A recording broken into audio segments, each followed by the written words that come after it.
Hey guys. Yes, Mandatezi. Oh yeah. Welcome to the stream, my brothers. And What's up, leader? Thank you for having us. yeah. I was just telling. It's 184 euros. Thank you, BJ Riggs. Yeah, today we're aiming to get 184 euros, guys. So if you're doing the math correctly, that's if everybody contributes five euros. We are probably that's how many people? That's 20 people. No. Oh, now let's just wherever you can get, let's just donate. Probably even if it's 5 euros, even if it's 10 euros, even if whatever you feel like you're capable of donating, please do so that we can achieve the target of tonight is 184 euros. As you can see there on the screen, it's for the it's for the officers, it's for the headquarters of, and this is not going to be the only headquarters. It's the first of many, you know.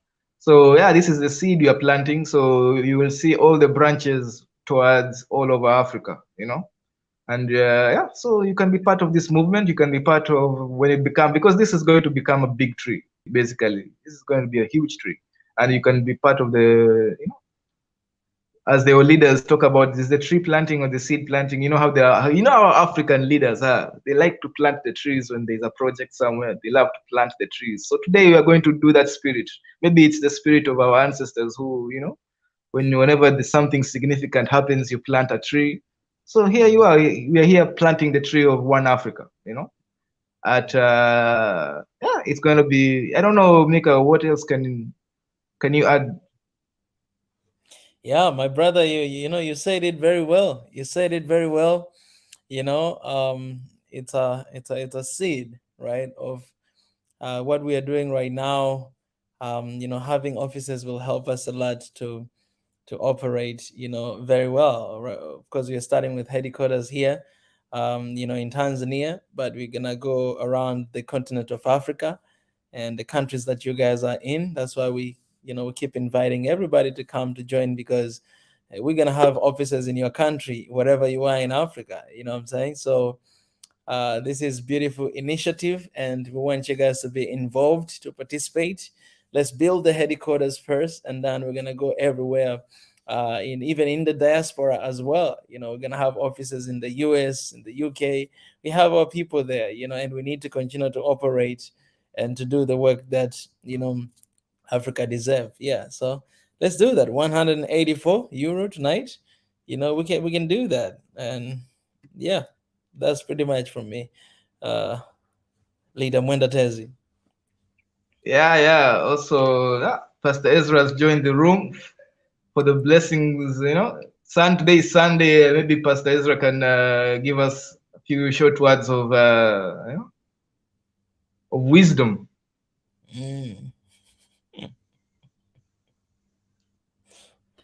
Amen. Pastor Ezra. Yeah. Yeah. Oh, greetings, everyone. It's good to be here. Menatez, you put I me on love the how you spot laugh, right man. there, I love how Ezra Ah, laughs, man. You love like today is Sunday. How can I be put? I'm sure today there is a. I know you cannot say Pastor Ezra on a Sunday. You already know the words of today. It's not even it's not something that it's a Sunday, and I know it's Sunday evening. So I'm sure there is a. Is it an anointment of today? There's something that has touched you today. I'm sure in the word. So probably you can give us. yeah. look at how you laugh, Menatez, man. you put me on the I love spot, how you man. laugh, man. You laugh like a rich man.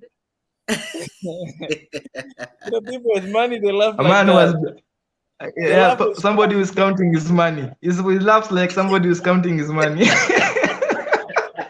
he truly loves with swag. You saw that, Melodies. Yeah. Man, you know what? I'll start laughing more if we can get this 184 euros for tonight. Once we get this Hey, one 184, we good to go, guys. We good to go. Family, please, please, please. As you all know, we're still busy with the fund, and our target for tonight is 184. Let's make sure now, since it's a new month, let's start running around 4,000. Let's build. Let's make sure by the end of this month at least we reach 5,000 euros. End of this month, end of August, we reach 5,000.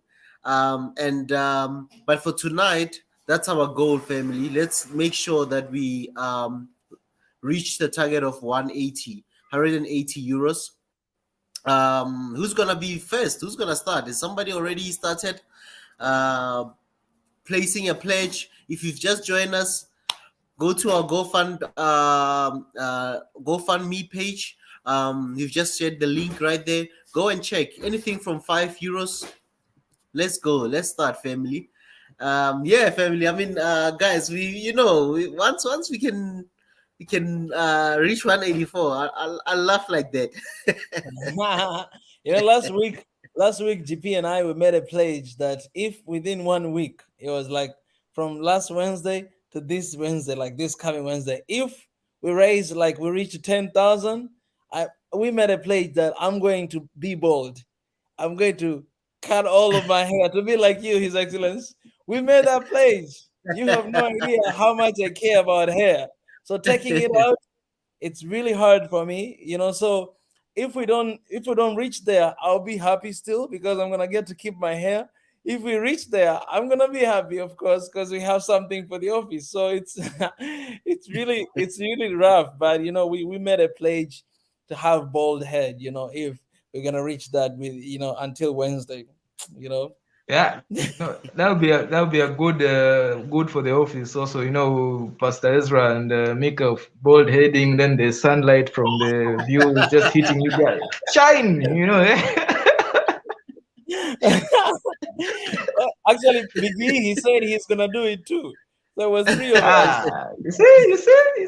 Yeah, that's So the way guys, we do it, man. we need 10,000. We need 10,000. If you wanna see Mika in short hair or bald, let's make sure we reach this 10,000. Someone just did. Someone just did, man. Tanzan just donated right now. It changed. Refresh, Monetezi. Monetezi refresh. That's you see. Already, Yeah. I think somebody's already invested in cutting your hair, Mika. So we need somebody wants to see you bald. Tanzan, I can't believe you.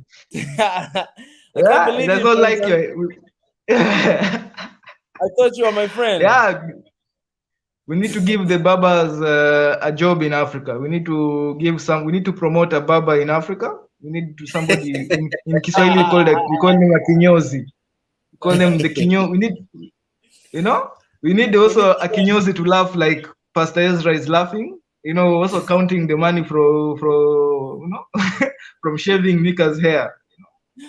Promoting local businesses. Promoting kinyozis, man. I made a promise. If until Wednesday we reach 10K, I'm gonna be bold, all right? But for tonight, our goal is to raise 4,000. So we have like 184 reps. Help Mwendatezi out with his session.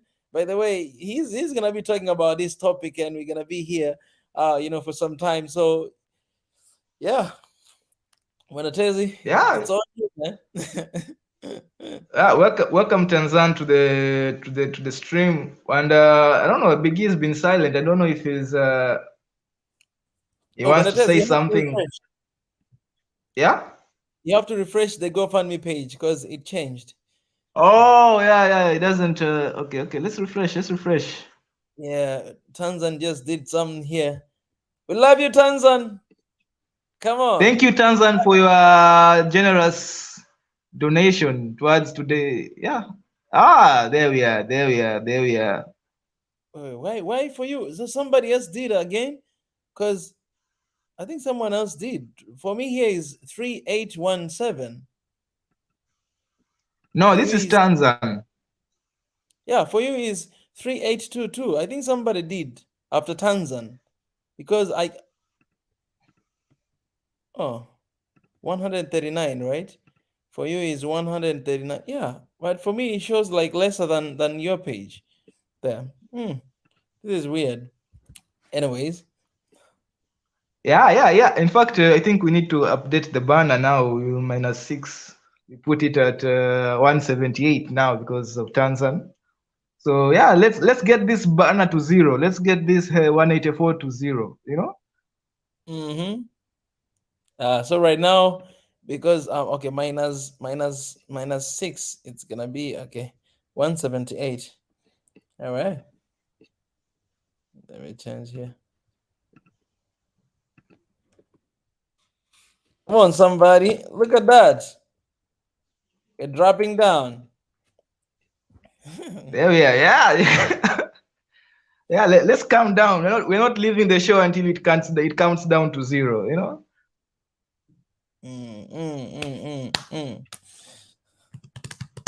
Yeah. So I was giving a chance to my brother Biggie. I don't know if he has something to say, or maybe he'll talk maybe later. Yeah, he might be away. Oh, BJ has corrected. It's 178. Oh yeah. Thank you, BJ. I think I saw €2 on the spirit. I saw someone, giving €2. Donating to No, I saw somebody adding that from 2 plus 3, it's a 5. Yeah. I think it's 5. We're talking around 5 euros. Oh yeah. Let's make it reality. Yeah. I think BJ is saying Tanzan yesterday had a great show, and I was there, guys. The show for Tanzan, I think it starts around 11 a.m. East African time. So I enjoyed the show. I think I was there for the whole show, the whole day. It was actually a very different vibe. I enjoyed. So this is how people in the United States feel like when they are watching Swahili Nation during the daytime. It's just a different vibe. You can, just a different time to talk. But today, welcome Marie Antoinette. Welcome everybody. So guys, today we're talking about. Let me just go straight to the topic. Hopefully, you guys will also do so. In part of also donating, you also contribute to the conversation we're having because it's a very poignant one. In Kenya, we're having an election in one day now. It's Tuesday. It's actually the day after tomorrow. The day after tomorrow morning, we'll be awake. I will be here. I'm here in Kenya. I'll be waking up early here in Kenya, and going to practice this thing called democracy. See what happens. As the systems in Kenya talk about, and this election, this election actually it's a period of elections all over Africa, right? Welcome Jonathan to the stream. Jumapili njema. Asante Jonathan. You see people are learning Swahili, but yeah, this year and next year, I think Nigeria is having an election. I think there are a couple of countries having an election this year and next year. So I wanted us to talk about something that's like changing. Even you can see even in the previous election, representation. Representation in African culture, representation just in African in what is Africa and what is we can expand it and what representation in Black culture, right? When people talk about Black culture, what does it mean and who is represented and who isn't represented? So yeah, today we're talking about representation in Africa, and the first people I actually want to talk about, when you talk about representation, we talk about people who who are minorities, right? Minorities, or we kind of use it to describe minorities, right? People who you normally not see in the mainstream, or people who are I think guys already know the meaning of representation. So in Africa, in African culture, and especially during this highly politicized time, I was curious about representation of one of the people who are not represented is like the most obvious. It's like with the most obvious, and it's women, right? Because I hear people when they talk about Africa, they usually talk about it's a patriarchy, it's a strong patriarchy. Like we talk about African culture, Black culture. Maybe okay, maybe it's different in the United States, where Black culture is often referred to as a matriarchy. So I don't know. Maybe we can even be talking about how men are not represented in Black culture. I don't know. Maybe they are. Maybe they're not. But in Africa, we have a lot of we have a lot of deficiencies, especially when it comes to the representation of women. But you find that maybe there's a mood changing, especially during this time of the election. We have a lot of women in Kenya are actually running for election. Even the highest office, we're talking about the candidates who are running for president. 3 of them have running mates who are women. 3 out of 4. So you can see even the majority of the candidates who are running for the presidency, we're talking about, are women. So we have, I think, even in Tanzania, it's obvious. I think Tanzania have just had their first female president.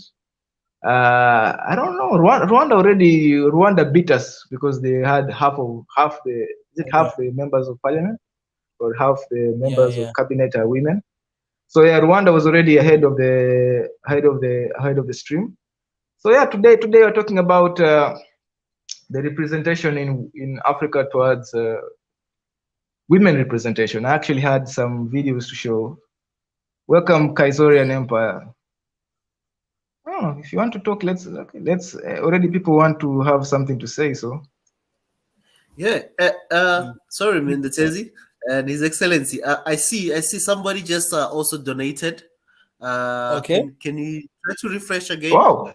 Let's see. Oh. Okay. I'm going to. If you want to get. If it's because I'm talking about women, we'll talk about women the whole night. Oh, look at that.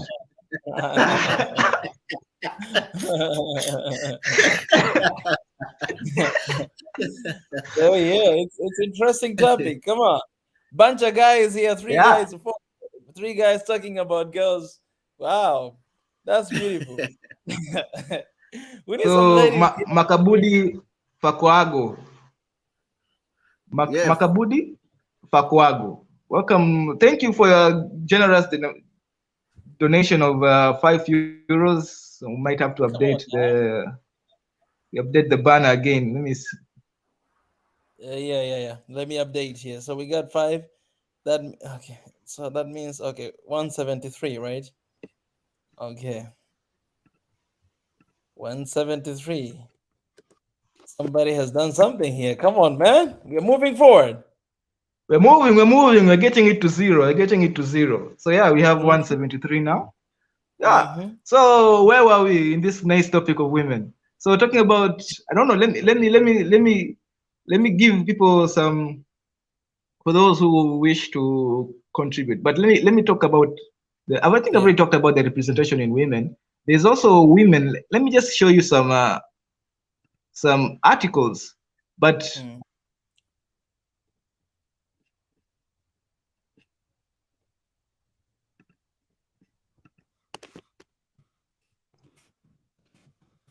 Here we are. Oh yeah. I'm sorry. I was just looking at this. Like, I don't even think I need to show you guys, man. We can just talk here and have a conversation. But welcome, Dr. K. Welcome. So like in a constituency called Langata, we have the first female. We have a lot of women. The first female MP trying to run for members of parliament. We have a lot of women pushing to have to have their say. And what I love is that we have reached that stage as Africans where women are feeling like, you know what, we have a stake in this African economy. We have a stake in this, what happens in Africa. And sometimes we don't appreciate these small things. But when somebody feels like they can run for office, that means that, like, is it they love Africa? They, of course, they love their country. That means that's a good sign that they love their country, and that's a good sign that they also want their country to succeed. That's a good sign that they feel that, they feel attached to their country. They feel part of the African consciousness, as we were talking about last time. That they feel that, yeah, we are also Africans, and we are also part of this consciousness. We are also part of our society. We are also important. We're not some, I see some people, and this was happening a couple of years ago. So there was a time when women were just detached, like they didn't even care about African society. They were detached, and now to see them enthusiastic, that's just a good way. That's just a huge promotion, and that's just a demonstration of how progressive as Africans we are. So yeah, I think that was one of the people I wanted to talk about. Yeah, we're talking about women online Tanzania, for sure, for sure. Guys, let me remind you guys to donate to the One Africa offices. For those who are new to the stream, I see guys coming in.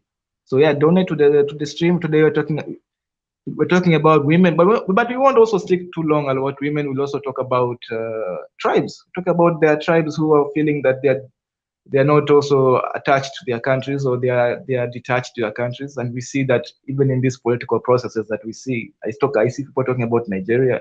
I see people talking about all these other places, but because after tomorrow, there is the election in Kenya.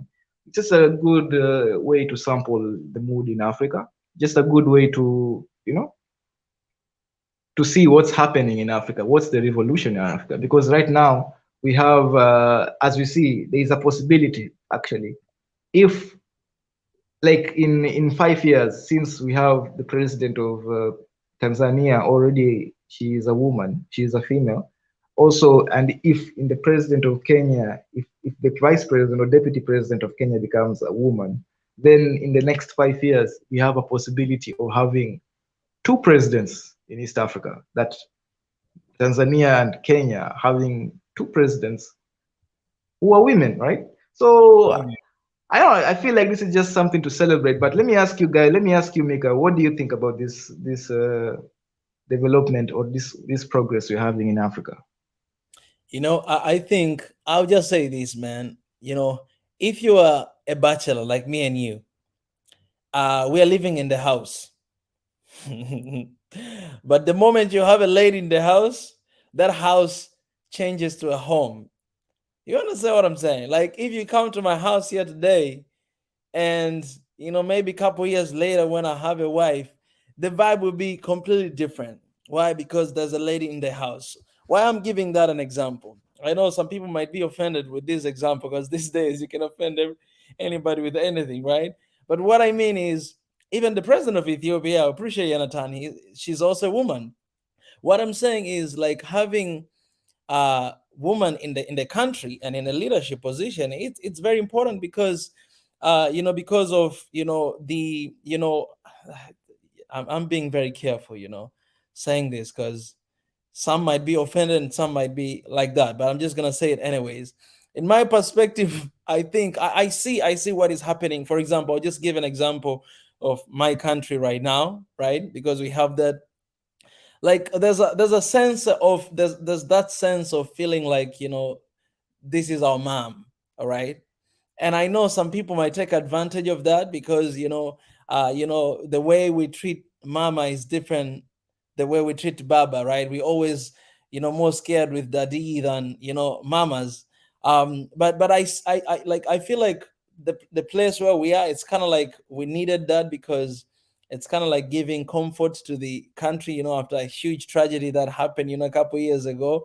People, they were really like hard, that we are still hard, but having her being here and hearing her voice, speaking and say this and that, it kind of give like fresh air, to Tanzanians and to the people. And I believe that sometimes, because of our system, the system that we have in Africa, sometimes when you give a leadership to a woman, you see they're actually doing a lot of more work than men can do, because sometimes there's this sense of proving, themselves, because they're in the system that is, it's really male dominated, right? And so they have this sense of like doing extra just to show that, what, we are here, we deserve to be here. Just the fact that we are ladies and we're women, it doesn't mean that I should be just, raising a family. I can actually raise a family and I can take care of the country, right? Because that's how, men, they do too. So there's that sense of like working like putting extra effort, to bring about change or to do on something, just to show that, we actually deserve to be here. So I think the direction that, eastern side of Africa is taken, because we're talking about, Ethiopia, we are talking about, Tanzania. Forget about EAC, but I'm just talking about the side of the country. I think, it's heading towards the right direction, because you have no idea how many young ladies out there just watching a president, a woman, talking there and commanding and do this and that. It motivates them a lot. Before, maybe they were just thinking that if I'm 18 years old or 20, I should have a husband, or I'm just gonna end up being there. But right now they're thinking about, okay, how can we have the next woman president in 20 years or 10 years to come, or 5 years, right? So you see a lot of ladies, a lot of women, like standing up, involved in different positions. Just yesterday, like a couple days ago, I met this one young lady. She's an amazing lady, very beautiful. I gotta say, she's very beautiful. And she was sharing with me that, what, right now I really want to be involved in the politics, because I feel like I have these leadership skills in me, and I feel like I can actually do something for my country. And for me, it was really amazing, having that conversation. And I gotta say that this also comes from, the motivation that they're sitting there, they're seeing there's a woman president doing amazing, incredible things. And so they believe that, oh, before we thought that only, you can have like male presidents, but you can have ladies as well. So, why not trying my chances, right? So you see a lot of, women involvement in the politics, in the government, which, we need that. Like, we need that kind of thing. We need the competition, not just about gender, but about competence, right? Like having somebody there that it's not just because of her gender or his gender, but you're having competence with everybody, ladies and women, like, I mean, ladies and men, like, who can do, who can actually do a better job, at the end of the day, regardless of their their gender. So I think that is very necessary for our continent, and I think we're heading towards the right direction. As you mentioned before, Rwanda has done that so well. That just leadership in Rwanda, it's actually even like above 50%. Like, they have a lot of ladies everywhere, and they're you see that country, how it goes. That country, the way it is not just because of Kagame, but it's because of all the leaders who are working hard to make sure that they bring development to that country. So I think that is the good example. You see where Rwanda is one of the leading country here in Africa. You see how my transformation in that country, and majority of leaders there are women. So yeah, that's what I would say for now.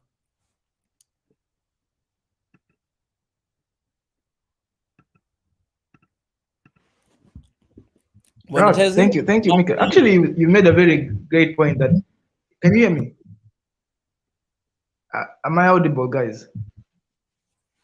Yes, we can hear you. Oh, okay. So you made a great point where when a woman, when you're a bachelor and you're alone in your house, the home, it's just the woman turns it into a home. Even in Kenya, I don't know in Tanzania, but in Kenya we say woman, we call a woman jiko. Oh yeah, like she brings the warmth, yeah. Bring. Oh, okay, so yeah, we call a woman jiko, meaning she brings the warmth to a house. Without her, the house is cold. And it also, when you have women also in leadership, it also, people don't understand the value of a woman's endorsement. When you have women in your country trying to join politics because they are passionate about their country, that is also an endorsement that this is a very great place to live. It only, and when they even succeed, it's even a huge endorsement, because now it, you know, they could have just left. You know, there is this thing. We have this issue of brain drain in Africa. You know, so you have Mm. like, you know, we have a lot of people just living in Africa. But when you see these people who don't want to leave, they want to change what they are doing in Africa, or where what they are, where they are, want to change where the country they are from. You know, that's a huge endorsement to the country. First of all, my brother Matifi, you made me cough in my head, but I even lost my train of thought. Welcome, thank you, thank you, Matifi, for your huge contribution to the to the cause. Yeah, today guys are having a great Sunday. You know, so yeah, Ezra is here. let me give space. Ezra Yeah, is sleeping right now. Pastor Ezra has given his blessings. Pastor Ezra has given your blessings. People are just, you know, people are just contributing. Yeah. So Matifi is reminding us. By the way, Matif, this is not his first time. He has been doing this for for a while. Since the first time he joined, I remember him. His numbers, they're always really high. Matif, we appreciate you, and he's just reminding everybody. Let's get those numbers up. We appreciate you. We love you. Thank you for the support. Thank you for standing with us. And thank you for your generosity. This means everything. I don't know if the guy on the profile picture is you. You're gonna need to clarify that. But whoever you are, love you, brother. Mm-hmm. When it is. Yeah, man. Thank you. You know, let because of this generous donation, let me give space to Pastor Ezra to have a comment of you about about women, and also, yeah, what we're talking about today. What do you think about women, my brother, Pastor Ezra? Uh, um, you know, I just read Matifi's Laughter is killing comment me, there. man. Laughter is No, just killing me, man. um. Oh yeah, sorry guys. Yeah, this about women. Come to think of it, like in 2 days' time, it's also Women's. Um, in fact, in my country, it's Women's Month. August is Women's Month, and it will be Women's Day. It's a public holiday on the 9th of this month, which is Tuesday. I think that's when Kenya is going through their elections, right? Yeah. Yeah. Tuesday next week. That's 8 o'clock. Kenyans will be casting their ballot. Is it casting their vote on the ballot? Wow. So yeah, it's Women's Month. So in terms of women representative, and also having women in all I mean in all spheres of society, be it careers, be it anywhere, we need women. We need that motherly touch. We need that.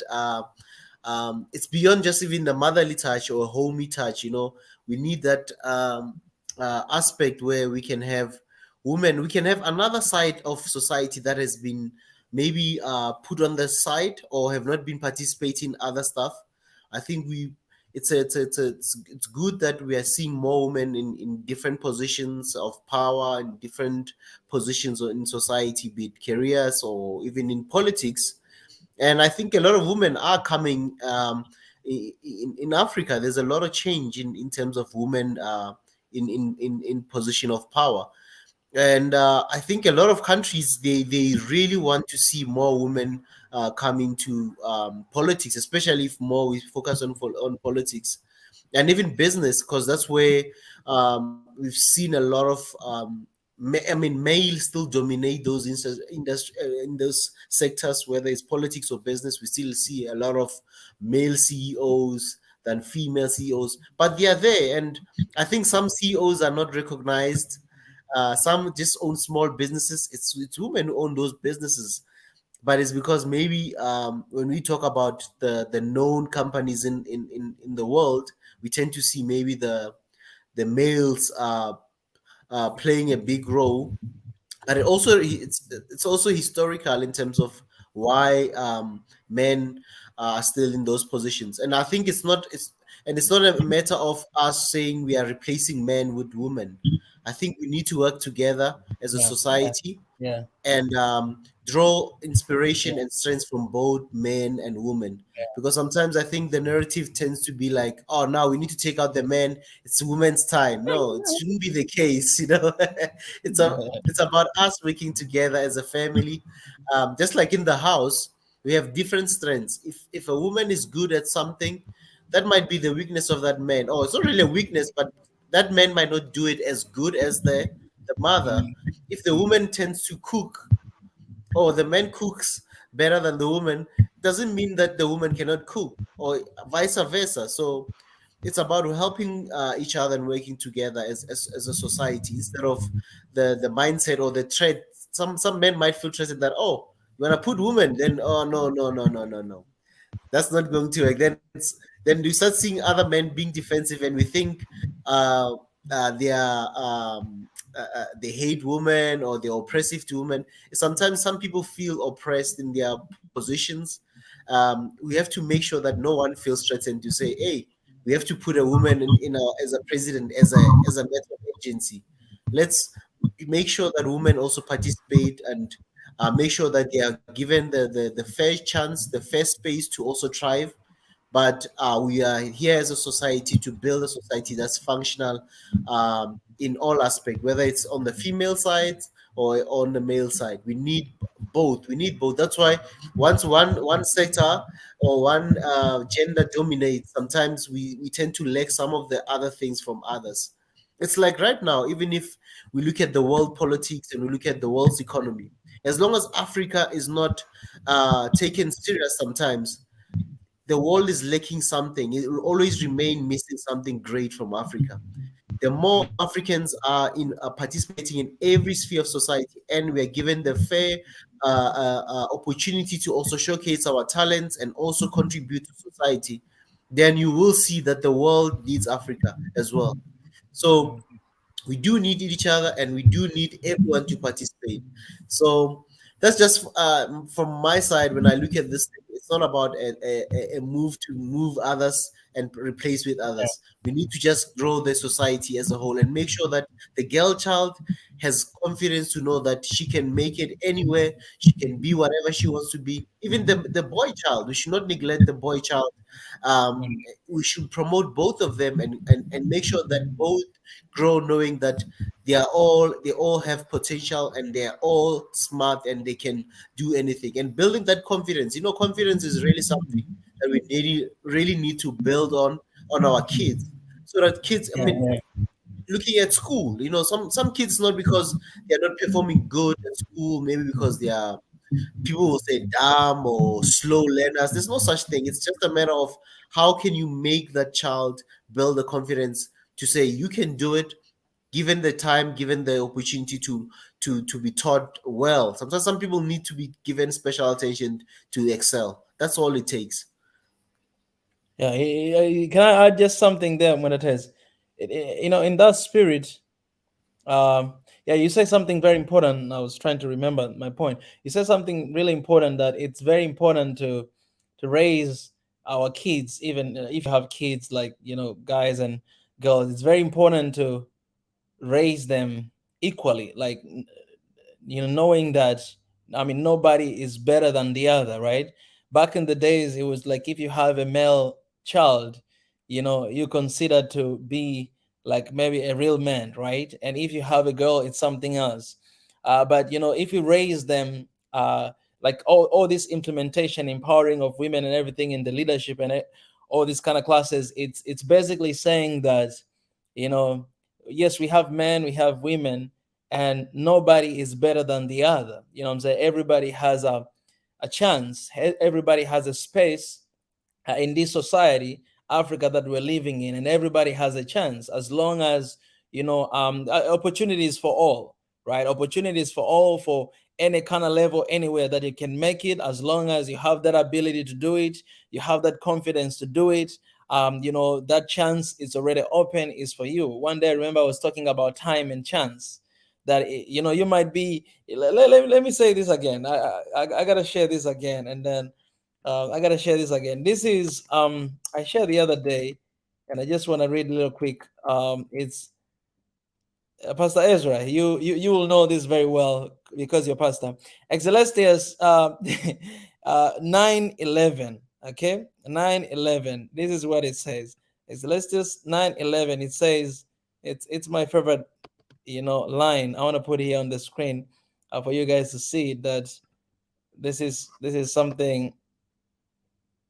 Now let me put here in the comment because it's too long on the screen. All right. Excelestius 9:11. This is what it says. It's very interesting scripture, right? It says this. It says, I have seen something else under the sun. The rest is not for the swift or the battle to the strong, nor does food come to the wise, or wealth to the brilliant, or favor to the learned, but time and chance, happen to them all. It's too long. Time and chance happen to them all. That you don't win the battle because you're strong. We have a lot of strong people who they lost in the battle, right? You don't make it in life because you have education. We have a lot of well-educated people. They still don't, they didn't make it, right? You don't just, have food because you're wise. We have a lot of wise people and still sleeping on the street, right? But time and chance happen to them all. That's what it says. Like you can make it in life as long as you know the timing of things.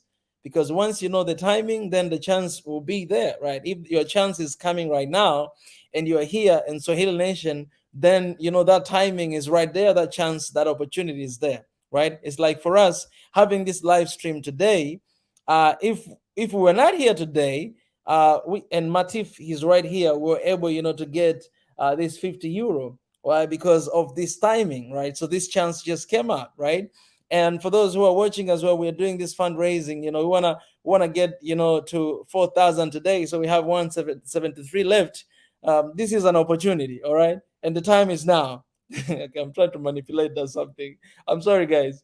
That's not how it's supposed to be. But let me get back to the point. Time and chance happen to them all. So basically, what we are saying is that everybody has a chance to make it. Like you're a lady, you are a man, you have a chance to make it. And in that spirit, I want to say this, guys. I want to defend ourselves that even here in Swahili Nation, we need more ladies to come in to host the shows. I spoke to BJ. BJ, you know that you can confirm. I spoke to Mariette Antoinette. You know that you can confirm long time ago. All right. We need more ladies to come to host the show. All right. Not right now, we have only Tanzan. We need to lead by example, but we need more ladies. And I'm open for you guys to come and to do that.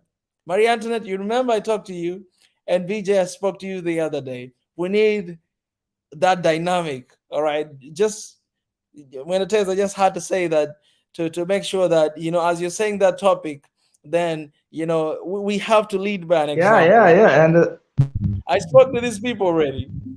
These amazing women that we have here in Swahili Nation One Africa to host the show. So I just want to tell you that we are on the safe side still. Yeah, you've spoken a lot of sense. Actually, to add to that, also the thing about women and women, like when we now ignore the men because we are pushing women. I think we should. I see my perspective of women and men is that these are like when you only have men leading or in politics or in any institution, I feel like you are half blind, So because there's the perspective of a woman is always different. It's not the same as a man. So having women is just making you now see the whole picture as it is. So when you take away the men, you're going to also be back to being half blind. So everybody has their own. That's what I think. That is what I see. You say so something. Yeah. I'm sorry for cutting you. I just wanted to add something to what you said, and then I'll let you. Something that you said is very important because even the majority of our population are women. Do you understand what I'm saying? So we need more women in the leadership because it makes sense that we need more people who can actually represent this group of people that actually the number is higher than the male, right? It's like it's just logic that you need that to have all these different perspectives on how to deal with things. What if the reason why Africa is not developed is because you don't really have a lot of women on the leadership positions? What if that's the reason? And I'm just saying, what if that's the reason? Because that number is the majority of people that we have out there. I can take an example here in Tanzania right now. There's so many women coming up in different organizations, different initiative, because they see their leader there is right. They're like, she made it. I can make it. I need to do something for myself. I need to do something for my country because she's serving the country. You know what I'm saying? So it truly makes sense what you're saying right now. And I think, maybe we should go down that direction because we have been having a lot of guys for a long time with no impact, right?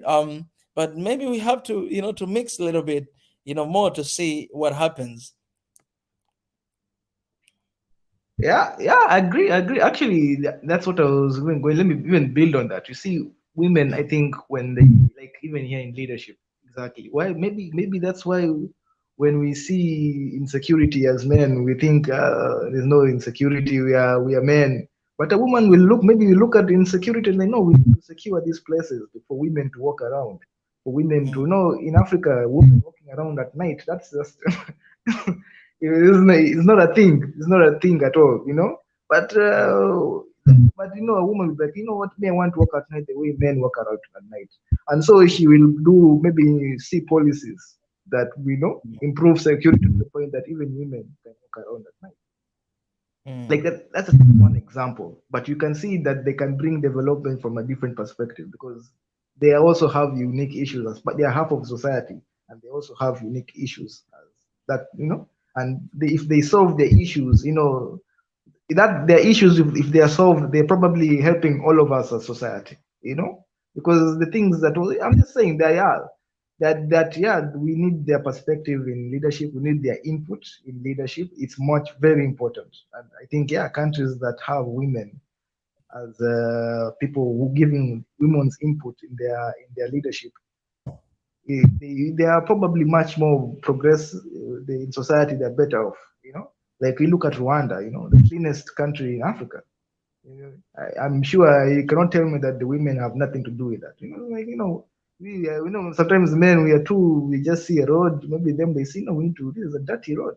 Even as you say, even when you come to your home, you're a bachelor, maybe if you have a wife, you say, no, this is dirty. We need to clean this house.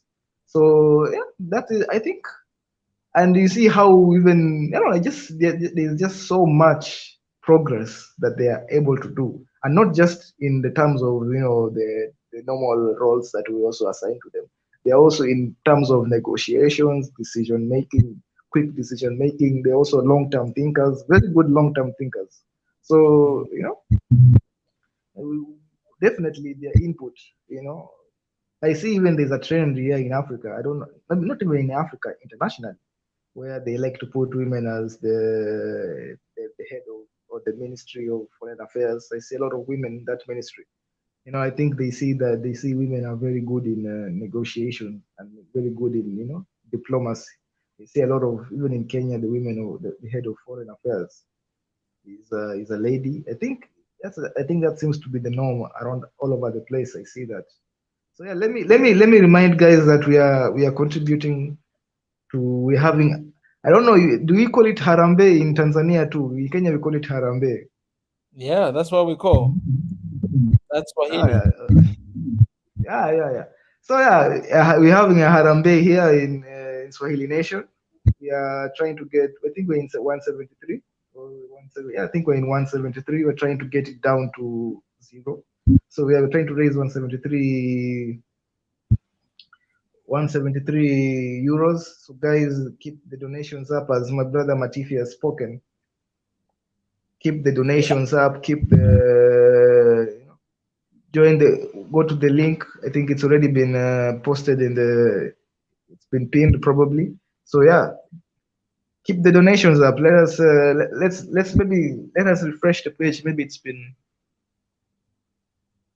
there's been a contribution. Even here in the panel, we've gotten some representation finally. I'd like to thank you, Marie Antoinette, for giving us the give us your input, my sister. In short, Hello, everyone. Hey, Yeah, lady in first, the house. hey, Hey, Come on yeah, now. Marionette. Now this is action we're sending talking about. whoa. sending a big virtual hug to the entire SNN family, and I would like to send a special vote of appreciation for the contribution that Marit Den Uden has made to our fundraising effort. Mm, mm, mm, mm.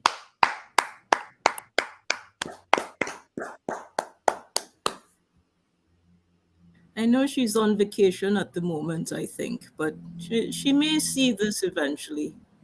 Mm, mm. We're always very appreciative of what Marit has done to help us get our fundraising endeavors on track. Mm. And there was another woman before who also assisted with fundraising, but I don't know her name. So I would like to say Netsi, thank you to her as well. Netsi. Nancy. Yes. That's a net. Mm, Okay. That's Annette. That was before I was really active on Swahili Nation. So I may meet her eventually. Yeah. mm, mm. Yeah, I agree with everything that has been said so far, and Wanda Tesi has been doing an excellent job.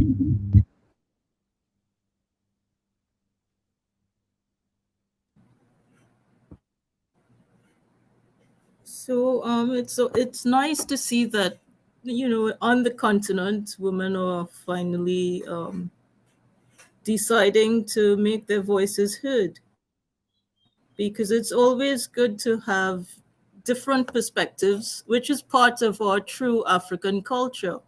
Having councils so that we have, varying perspectives on any issue is something that is intrinsic to African culture, and we should continue in that stead.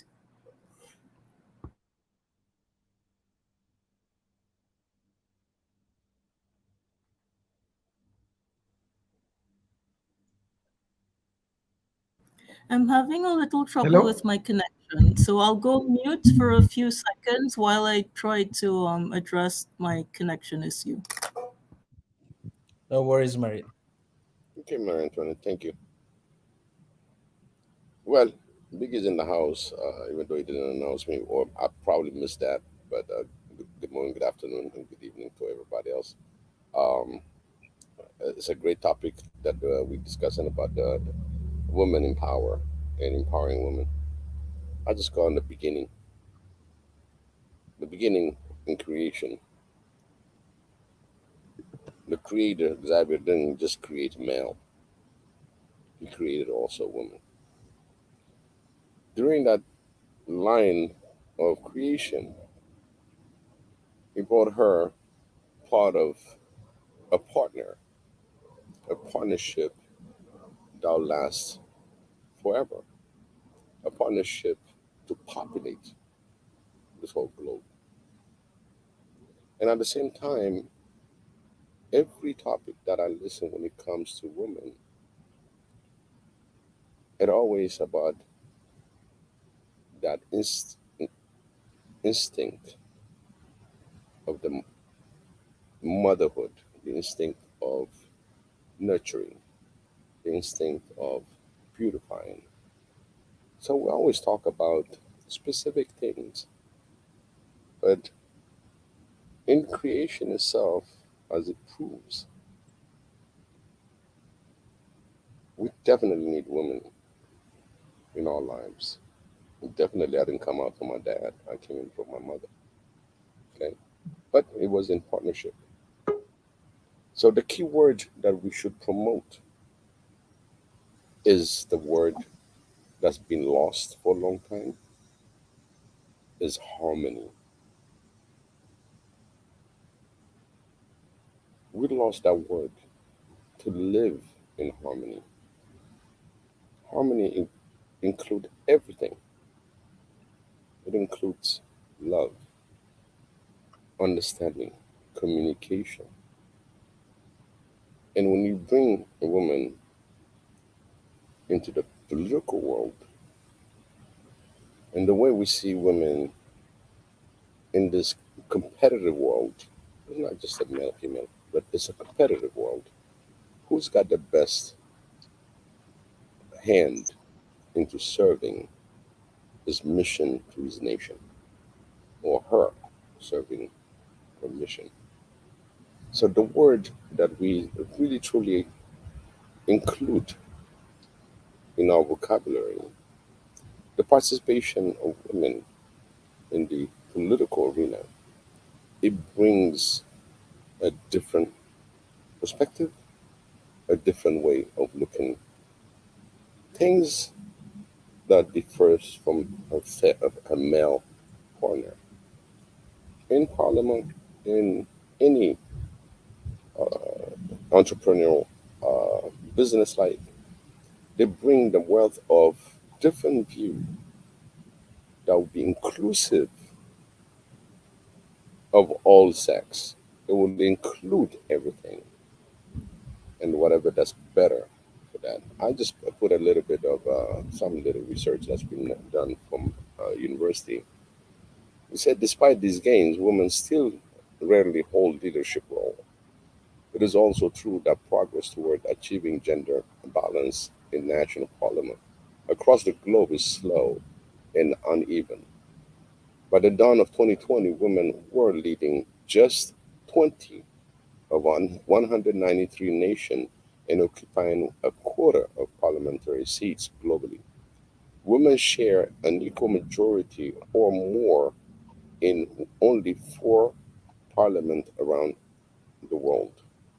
It's Rwanda, Cuba, Bolivia, and the United Arab Emirates. Global female representation is still below 30%. The bench, the benchmark identified as the crucial level of representation to achieve a critical mass of female legislators to enable significant impact rather than a symbolic few. So right there, that I just gave you just a little research that to be done. But again, we forget the word harmony because if there's all female, if there's no male, there's no harmony. There's something lacks, something is going to be going sideways. But again, still in the women parliament, it will be very inclusive of the male society. But still, we need representation of both. So what we're missing in the word is harmony. To mix both male and female, to be partners and work together to bring the best in your organization, in your nation, in any in the area. And that is the universal law. It keeps the harmony. Male, females are created equally the same. It's just the way we're gonna be encouraging them. Hey, got too many men in here, we need some ladies in here. Who's gonna do that? Of course, the female also should let the children also to know about the political environment, give them the option of guidance because these kids are the one that's going to be ruling and going forward with ambitious targets to bring our one nation, one Africa. So we have a lot of work to do. So the participation of female presidents, this is not the first time in Africa. Women ruled in Africa. Queens. We know a lot of queens that have done it before. But nobody revolted because it's a female. Actually, she was very respected. And people were really there to help. So it's not the first time But again, the number keep diminishing on the level of education that the male had prior to the female, the equality of education, and the push for the harmony, which the New World Order doesn't like. So we have to attach the word harmony when it comes to the female participation in all political parties. They bring harmony. They bring the other side of male candidacy, and they're very, very good at seeing things that the men don't see. I always said on the beginning of our conversation when it comes to male female, I said, you know what? This world would be a black and white if there was no females.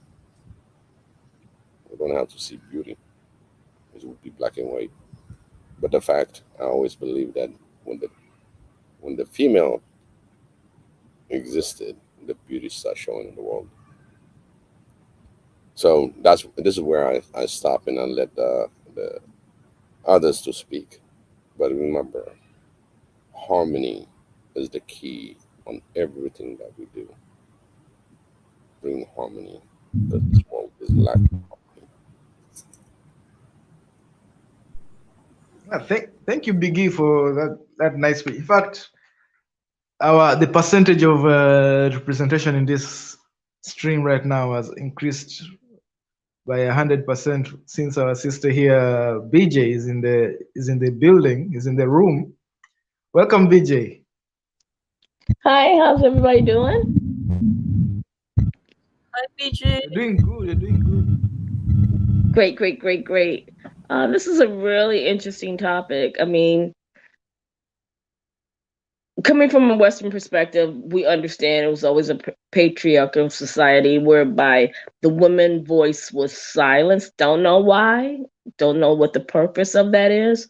But if you bring it up into 2022 and you're talking about Africa, would you not want that other half to help bring forth that vision, considering the magnitude of all the issues that you have to face? If you look at it from a political point of view, you see the men as the leaders. But if you go into the streets, into the neighborhoods, into the community, who are your ground force? You even taking into perspective of the church. Oh, the church has the pastor, the preacher, whatever. But who's sitting into those pews? That preacher, that congressman is not doing that stuff by himself. Who is he calling on the phone? On the front lines? And I bet you it's probably the majority of the time it's a woman that's taking on those ground forces to make sure things happen.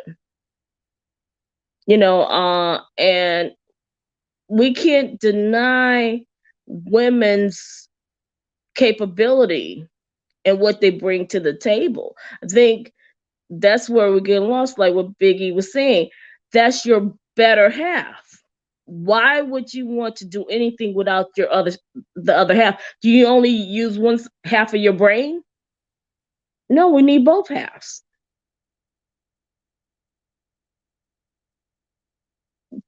All pieces have a purpose, and all pieces bring forth something to create innovation and move things forward. And we can't silence women in the process. And I don't know the historical reasons why, but I'm pretty sure there was a reason why, and continues to be, is they want to constantly silence women. Why?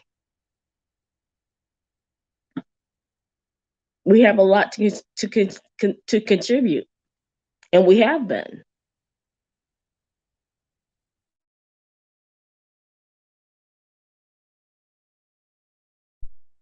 Thank you, BJ.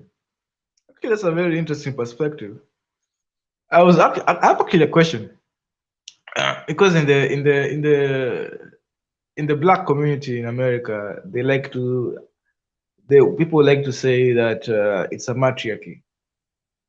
Like it's usually people say that I've had so many claims. I don't know if this is true or false, but do you feel like in the black community in America, that the black culture in America, that it is women are represented, or what is your opinion? Yeah, we have to, because again, they have pulled the men out of the home. So I mean, even when they brought us over here on those ships, the woman had to protect the family. So they pushed her into that role. You know, and it was always the women who had to carry that burden. You know, that the woman who how to protect her babies when the slave master was going to do whatever, you know, rape, kill, you know, strip her man away from her and put him on another planet. So the woman always had to figure out how to navigate in that system in order for her children to survive, to eventually make it out, if not this century, the next century, whatever. So it was always the women who had to play both sides of that role, the masculine and the feminine at the same time, in order to survive. And you know, even when we came out of, you know, the early 1900s, it was the woman who may been able to talk to, you know, the white man, and so her husband had to step back, even though he didn't want to, but he had to, because I don't want you hanging from a tree. It just has to be the way it is, even though it's not right. So she had to put that role. She had to take on that role in order for her family to survive. And then once you're out of, you know, back home or in your own community, then that role will reverse and you go back into that, he's the leader, he's the father of the house, he's taking care of us, he's work. But it is those shifts that we always had to make. So then those roles was never like, this is something like patriarchy, matriarchy. We never took that, like the women's movement, the feminism. We never took any of that. We did what we had to do. This is just this is our normal. This is how we work it. Not saying one is any bigger or any less, just like, so for me, all this conflict between us, it's not a concept that I understand.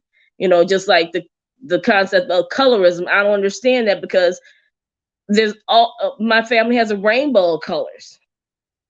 One color is no better than the other. We have a rainbow of men who all have different personalities and do things differently.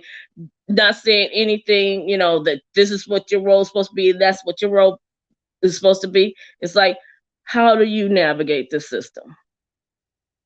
And vice versa. Rainbow, different personality with the women in my family. They all take on different roles. And within that, we have our own set of conflicts and problems and issues that we're dealing with, but we also have our strength within it. So, but we all have to work together to get to the next spot. And that's when all this divisiveness is just, to me, nonsense, because if we're dividing ourselves, if that woman has something that she can contribute that's going to take some of the burden off that man's hands, let her do it. And vice versa. Because as long as we're moving forward.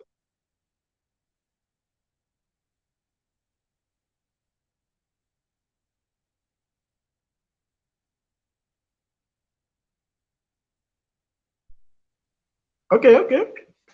Actually, you brought me to the next point I wanted to talk about, because in Kenya right now, one of the politicians who was running for president, he made an interesting campaign promise that he will open up a fund for single mothers. He will, so it's become a huge controversy, because guys are like, why you'll be promoting single motherhood, others are supporting, like, it's single mothers need to be represented. So, Matezi, can I ask you a question? I understand why there's single mothers in America. What is contribute to the single mothers in Kenya and Africa?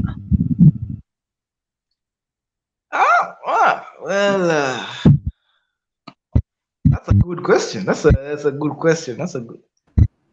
Uh, baby it's a mama very culture. easy a very easy It's a. question to answer, actually. Quite an easy question to answer, believe it or not. I think Marian, Marian, I think you have the answer. So I don't know. Let us know what this. I don't know. I thought it was complicated, but okay. So what do you feel the answer is, Maria Antoinette? No, I've made some very obvious, observations that nobody has to be a genius to make. Look at the panels that we have seen in some of our sister channels and listen to what the men say, and you will see why so many of them are having trouble keeping women. It's really obvious. And see, They, that's the scary part, because then that the, means they're yes, doing to you guys now what they've done to us. the principle of reciprocity. In a relationship, it's not just about receiving. You must give as well. That basic principle is just not understood by these people. So the fact that there are many whose relationships have broken up doesn't surprise me in the least.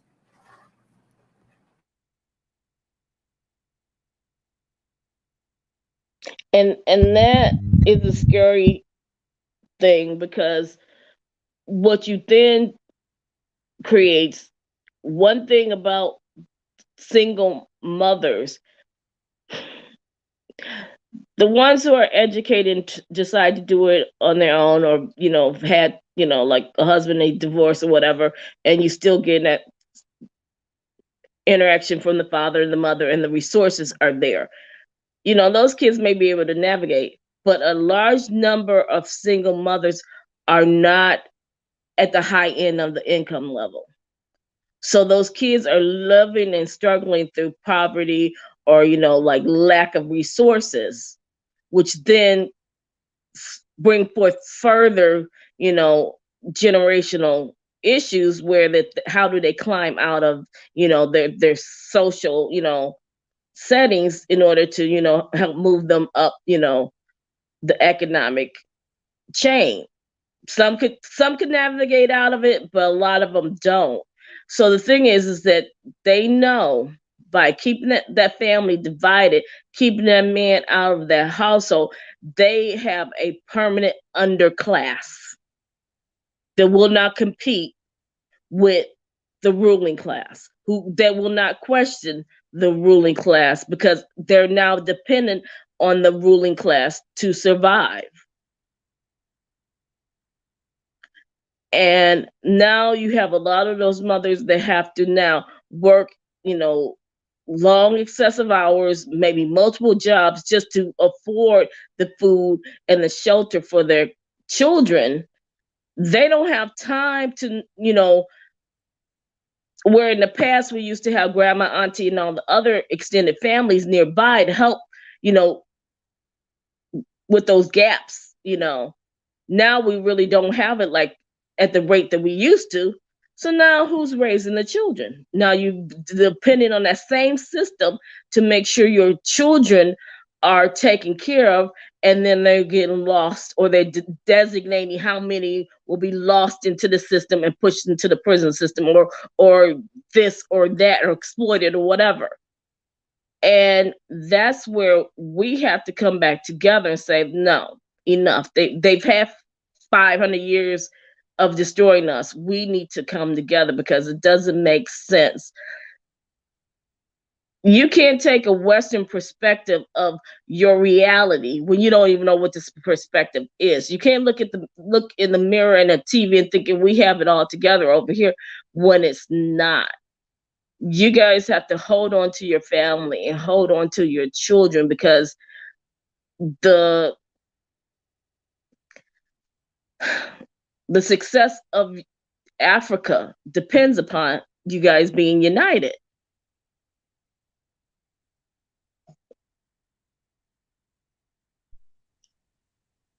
Okay. That's a good point. Actually, let me try to get this point right. So, Maria Antoinette, you're saying that it's because it's the African men who are not reciprocating what are not what wait the African men are not reciprocating what they should what the African women are I haven't understood. I understood BJ that you're talking about that it's what is it? Is it it's the Western world trying to impose what they have done to their society and Yeah, impose it yeah. on. To me, that's I clearly see that connection, because if they can get in home and destroy the home, they've destroyed the family. Once you destroy that family, you are destroying the future. Because a united family, the kids have the security to excel at whatever, because they're not bounded by those restrictions of scarcity, stress, fear. Because it's so they look at the future as being endless and boundless. But if I can bring in all these things and keep you unstable, unsteady, and you're worrying about what you're gonna eat the next day, where am I gonna live the next day, you're always forever in stress on how am I gonna survive. You're always just trying to figure out, how do I survive? As we say over here, in survival mode. So then how you compete with those ruling class? They know you're not a threat.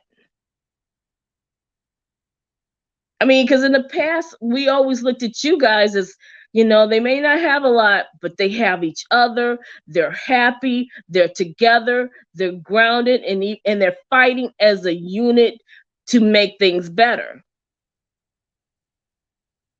So we always looked at you guys and said, we over here, we may not know all of our lineage and our past, and we got all our circle, but we know, if nothing else, they have their own land and they have their families and they're united.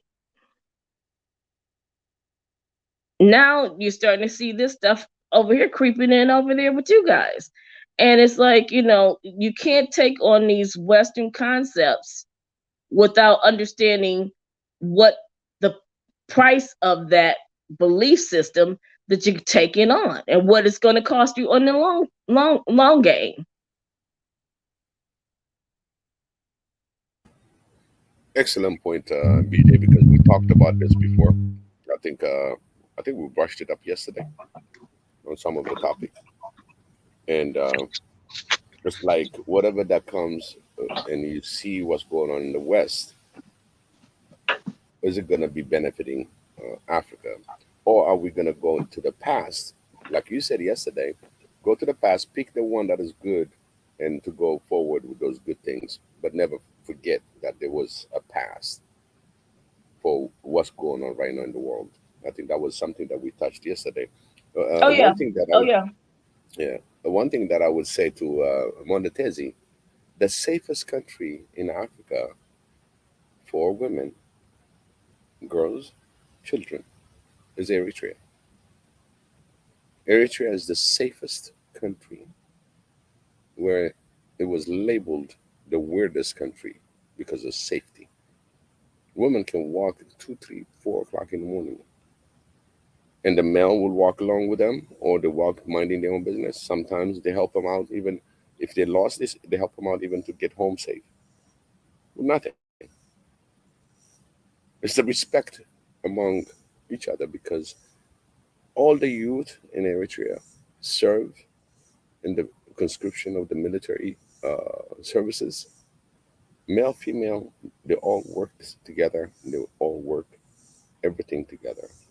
So what they create is an harmony, that they collaborate with each other, because she's female.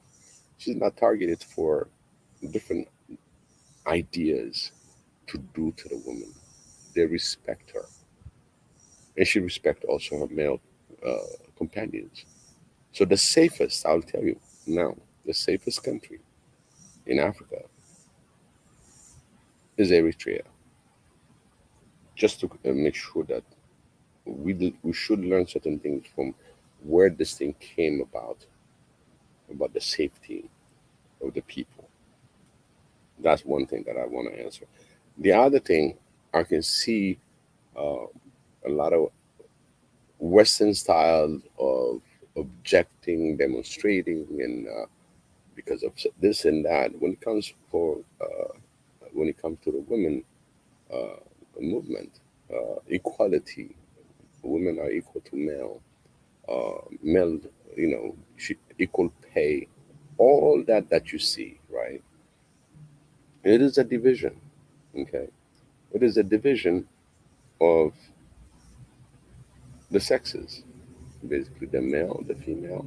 Oh, she's like that, and he's like that. They all create all this different division, and at the same time, even when you come together for marriage with all this blunder that comes, it makes you doubt your own marriage. That's how bad it is.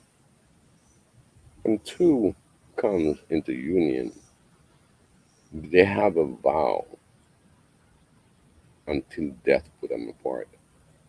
But that part, it seems like easy to tear up, easy to just let go because of the influence that you're gonna get. Oh, some women say, I don't need to get married to have a baby. Yeah, we know there's a science to it. Yeah, you can have baby, no problem. But there's a question. There's a process. When you seed, when you seed But to see the Biggie, fruit. Yeah, go ahead. you just with your statement, like I don't need to be married to have a baby. My question would be, do you need a man in that baby's life to raise that child? That's another that's another whole topic over there. So I just brushed it up on certain things, the attitude that we've been given, where the divide and where the empowerment of women. Women are coming strong. They're learning. They coming strong. They're networking. They're getting faster in this as so-called male world. You understand? So that creeps up to certain legislators and some other what do you call those chauvinistic mind or undermine when it comes to the female, to the woman. I'm just brushing off certain things that's been put out there and it's available globally. Any woman can pick in that topics and they can see all kind of other information out there. The possibility as being just single, the promotion to be single, and now when the way I know, the way I learn is the harmony that comes between a male and female and populate this world. And at the same time, I see even Tony Akum on the comment section. He said, I'm not sure if a single mother should be represented in Africa. It sounded more forward when a woman or family should be represented. But guess what? That single woman has five, six, 7 children. That's going to come into the society. They are part of the society. And if you don't support specifically that single woman, I know she wear and tear. She'll protect her children to the death. But at the same time, she's the one that's going to need more help. And there's no way in a broken house that you can say, children are going to be happy for it. They want both parents. In fact, there's a lot of scientific facts that's been there, how much it affects the psyche of those single mother children, longing for their father, wanting their father to be part of their life. So they should be represented. It's a fact. They're single mother. They have the children in front of you. Are you going to exterminate them? Are you going to say, oh, you're a single mother? You're going to say, oh, adios, I have no interest. No. because these single mothers also created the future leaders. They've done it before. So they got to be represented equally. And when it comes to politics, and the woman is in the politics, in the parliament, if she's married and she's got children, and she will feel a lot more for her being single mother and how hard it is, even having another partner that helps you on the day-to-day course of raising children. Women will have automatic sense of support for this single woman. And again, it goes back to Marie Antoinette, uh, oh my God, I lost the word now, but reciprocate. That means you have to, it's like any 401k. If you put and commit yourself for a certain amount, they'll match that for you, right? So that means if you really do to match her, your half, and be there for her and understand the word yes, you will live a longer life and happy life. I'll tell you that this much. It's So just men oh, are not emotional, okay?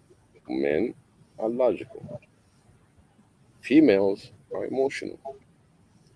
And they need ears that can listen.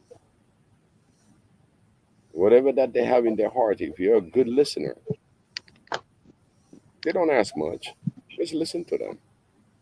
And of course, Mel will say, well, I don't ask much. This is all I need. Well, guess what? If you start listening to each other and communicate better, the first thing that you have a problem, and if you don't find the solution, you will live in the world of what they call regrets. Okay? That's another thing that I'll come up with. It's a different session for that. It's regrets. Do I want to live every 6 years regretting that things that I regretted and repeat them over and over? So that means you divorce, you remarry, you have children, remarry, divorce. Are you going to repeat yourself over and over and live in regrets? This is the so, problem that we so have. Biggie, I guess my other question is, how do we convince men that children and women have value to their lives? I think they do.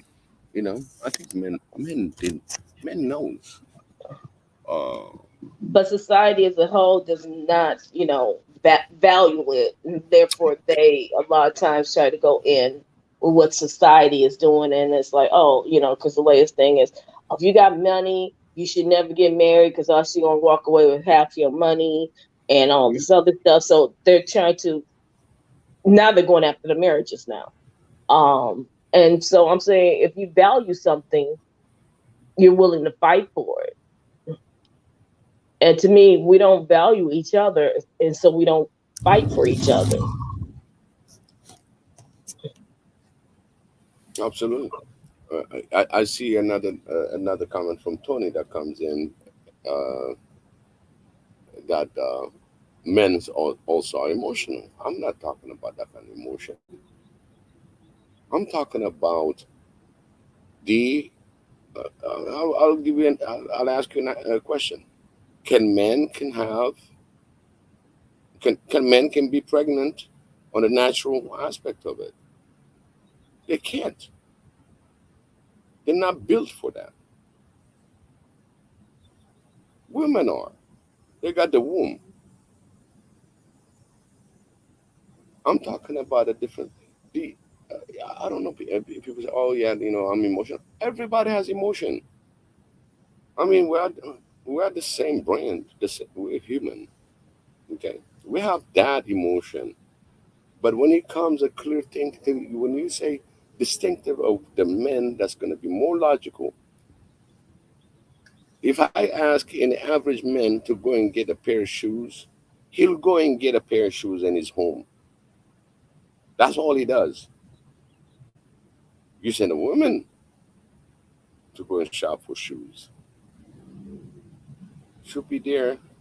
Oh, oh, this is a nice outfit for my girl. This is a nice outfit for my boy. Oh, this is a nice type for my husband. You tell me if you have that kind of mentality, 100% of all males in the world, then I'm wrong.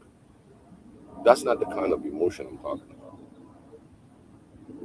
Now, I just gave you an example. Mama would go out there and she'd be going for her own shoes, but at the same time, she's looking what's best for her family. Guaranteed. And they have the patience. They do their own window shopping, as they say. It's something built in. They're built to care. That's what the womb is about. Because they're able to do more when it comes of receiving. And when they receive, the natural thing that's going to happen is it's incubated in that womb. The knowledge is given to us for both male and female to understand that process. She goes through the labor process, and male's going to be there. Well, logic, I got to be there. I'm going to support her. That's the kind of stuff that I'm talking about. It's not that males are not emotional. Hey,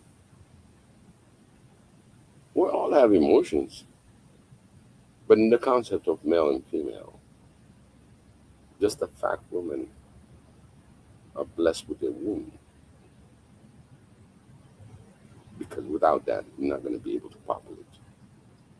I don't care what kind of crazy idea you can come up with in the scientific way, but a natural way. It's like buying a house and you sell it 30 years later, how much it appreciates. Something like that. Okay. But again, yes, men also have their emotion.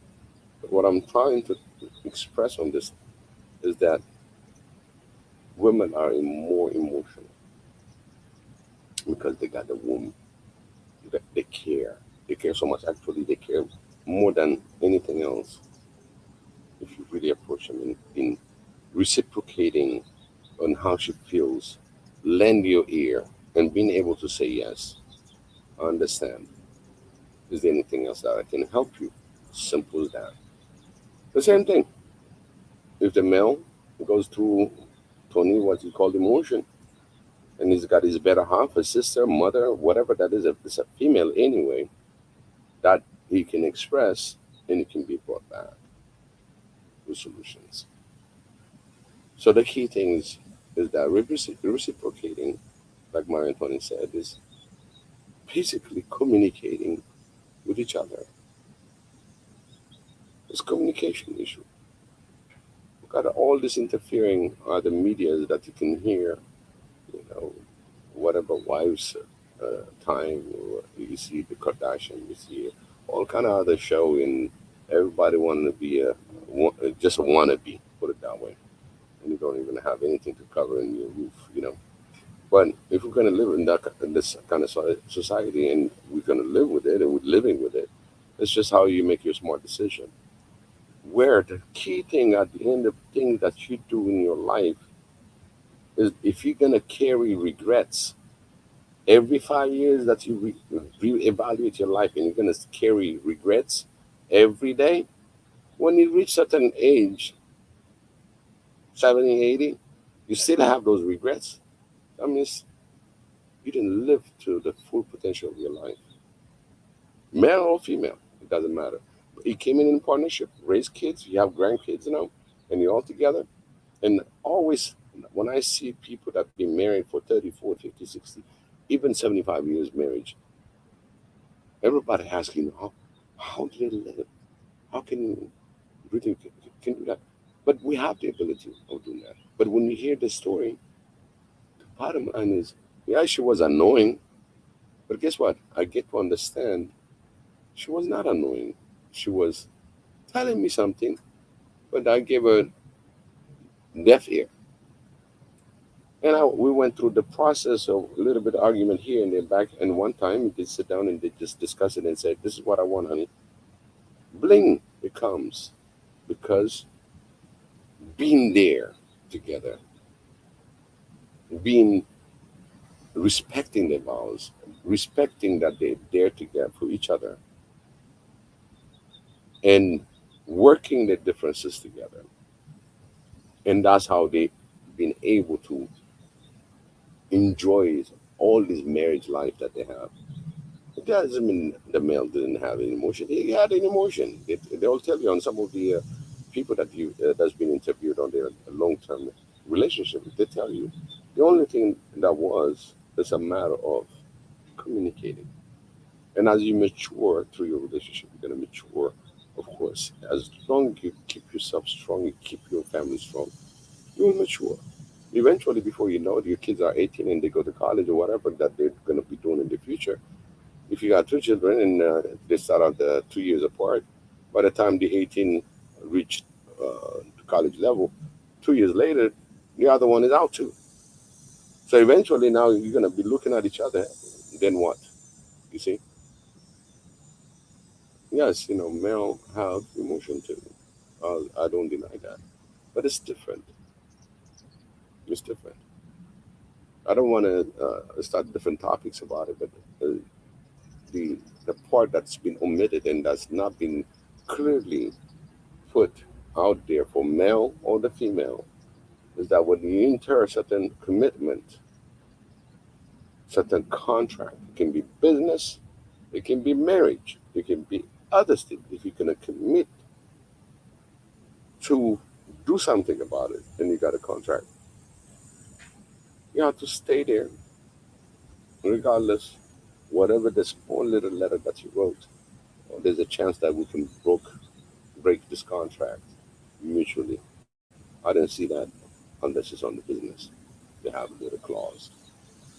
Other than that, when it comes to the male and female, to go back to where we started, is to empower women to come in the political arena. Will bring harmony in the parliament. Will bring harmony within the country, regardless. There will be clashes here and there, but at the same time, there will be always a swift, quick solution because there are male and female involved on how they're going to be running the country, their nations.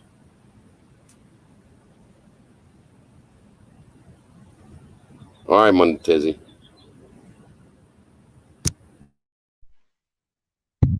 Yeah, I think going deep into it. Although I wanted to understand Maria Antoinette's point when she said that I didn't reciprocating men are not reciprocating. I was curious to what my sister meant. Well, Tessie, sometimes people are in a relationship and the woman is adoring, adulting, whatever you need. I'm here, I'll cook, I'll clean, I'll help you with all these things. And the man may not give none of that back because he's like, yeah, his side chick on the side, and I'm sorry, I can't be there for you, or I'm busy, or I'm working late. So it's the reciprocity is that now you have a lot of these men who say, oh, these women are toxic and all these other things. It's not that they're toxic, they're not getting reciprocity. What they're giving to you, you're not giving back. And eventually that builds that, you know, that wall, and the man thinks it's, oh, because she's this. No, it's because if I'm there for you and you're not there for me, and I'm like, okay, because he's busy, he can't be there, he's got these other things. But if it becomes such a pattern that you're never showing up, or you're only giving a piece of yourself, then it's going to build resentment, and eventually she's going to be, okay, quote unquote, become this toxic person. But if you're giving to her what she needs and you're listening to her and understanding her problem, and she's having a hard day, and you're sitting up there listening to her and say, okay, babe, you need to do this, this, and that may help your situation out. And then in turn, she does the same thing for you. Then you're not going to deal with that toxicity. And a lot of times men do not see that, because women are patient, very, very patient and understanding.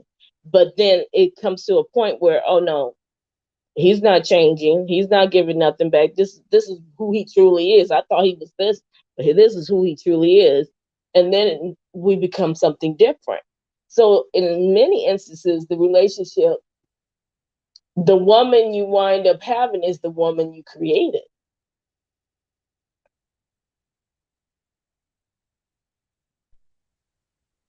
Oh, that's an interesting. I don't think I could have explained it any better than BJ's explanation, honestly. But when the way BJ you've explained it, you've made it. I don't know if this is on purpose, but you've made it seem like women are reflexes of men. No, you're not reflexes of men. You're reflexes of the situations and your day-to-day living. And in some cases, And reflection men contribute. of the treatment you receive. Yeah. And so men contribute to that. If you are neglecting someone and you're giving more value to your boys, because my boy need me and I gotta be there for my boy, that's my boy. And then you're like, oh, can you, my mother is having an event. Can you come? No, I can't show up. I'm busy. And then, but make sure you bring a plate back because, I'm gonna be hungry when I get home. And you bring the plate back, say, okay, yeah, he's busy. And then he takes it, oh, I don't really like that, and throws it in the garbage. What is that doing to her over time? When you're neglecting her, she may not say nothing at that moment, but those are things that are building and building and building and building. And she's going to shift into something else because she sees she's not being respected. She sees she's not being valued. And she sees that her needs are not being met. It's not that she's saying don't be with your boys, but if your boys have a higher value in his life than you do, how is she supposed to take that? And how will it manifest itself within her?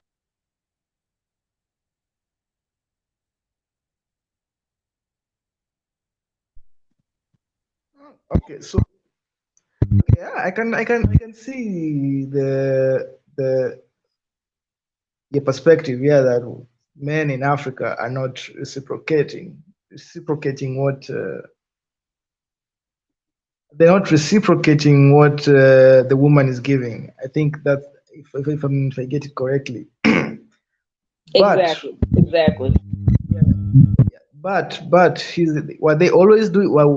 I'm talking. Why as men? Were we always like this, or this is something recent because of because I don't know. Is it recent because of maybe Western influence or Western culture, or is this something that we've always been that man we have never been? Well, I mean that dominant, it's probably, it's the man the head of the household. You're supposed to rule. She's supposed to be submissive. I mean, when did that all start? You need to keep her in line. I would have her talk to me. All those things that's been going on for a long, long, long, long, long time. I mean, children see their parents behaving this way, so they all grab onto those same roles. We put a higher value on men. So it hasn't always been there. Was it there prior to the Western influence, or is it just has the Western influence saw that and manipulated? That one I could not really answer. I'll give But you a very I know it simple would answer need for to that, to change. BJ. BJ, Uh-huh.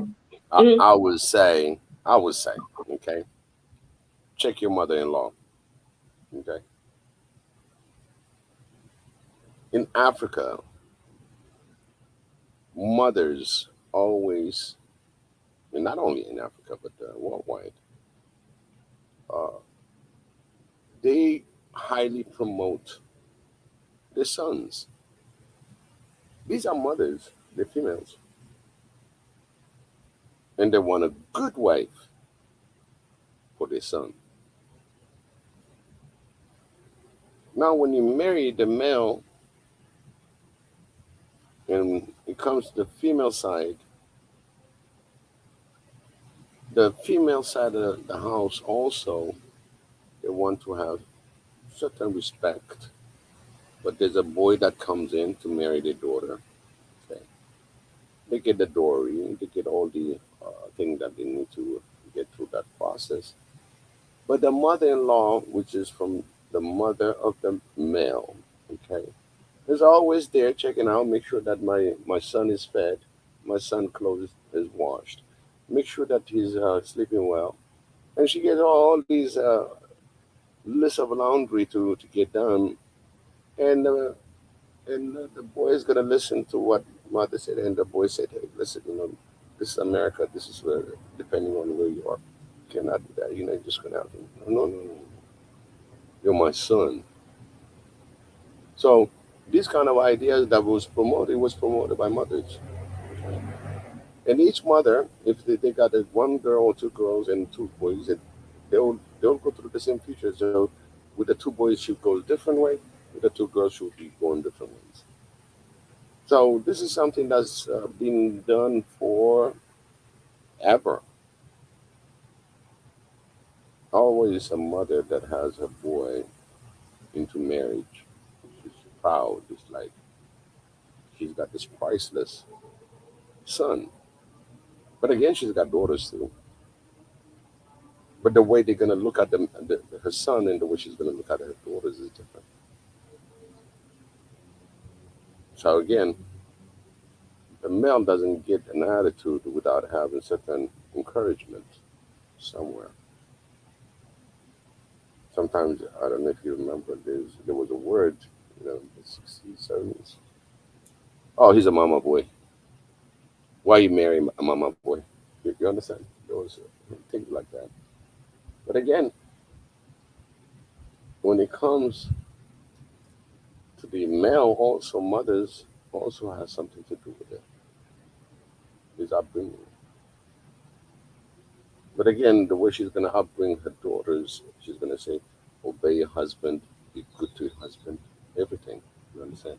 When it comes to a boy, is gonna be like, yep, your wife should be obeying you. She should do this. She should do that. She should do that. And he got a whole list of laundry that he's expecting from the wife. And in the old days, uh, a divorced woman used to be ashamed. They like, when the female comes home, the daughter comes home, it was a shame because she didn't fulfill her husband needs.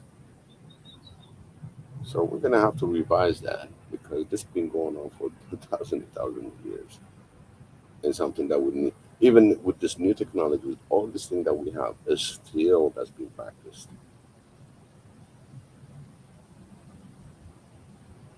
I don't know if anybody has a comment on that, but usually when I look at it. No, you're absolutely correct. I mean, I even see it here where some mothers would say, "Oh, you're not good enough for my son." Yeah. Like, what? Your son ain't even got a job. What are you talking about? But yeah, it's yeah, yeah, and again, I can't blame the boys because this is the way they've been raised, and they've been raised to have a high value of themselves and feel like they're the prize. And how do you fight against that? Especially then when society tells them, well, you can have anybody you want, going to the Kevin Samuel stuff, oh, you're high value no matter what you do. And then other side saying, the government, what is bring me down because of child support, and it's like they don't have to take responsibility for any of the behavior because they can always blame. Well, it's my mom, it's the society, it's the child support, it's my the mother of my children, X, Y, and Z, without having to take ownership. And it's okay. And society says that's okay. You don't have to. But with women, you have to. We all the stuff is dumped on us. Why are you a single mother? What's up with that? Wait. There's I didn't create this baby like Jesus was born. This was not immaculate conception. Wait. But he doesn't have to be held responsible. We do. And it's only because of, the system got tired of helping the women that they started saying, well, we're going to have to go after these fathers for child support.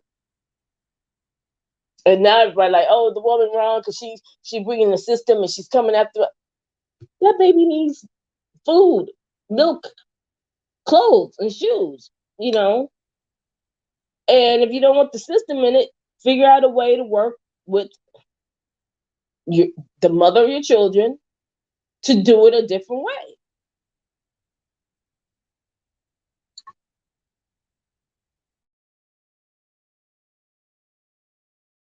I'm going to throw a little bit something even to spice it up. Okay. So if the mother-in-law really brings up a son up to the pedestal, right? As you all know, it was and it is always been believed the way they believe it. Okay. On the ruling legislation and everything else, in any part in the globe, there's a male dominance. Okay.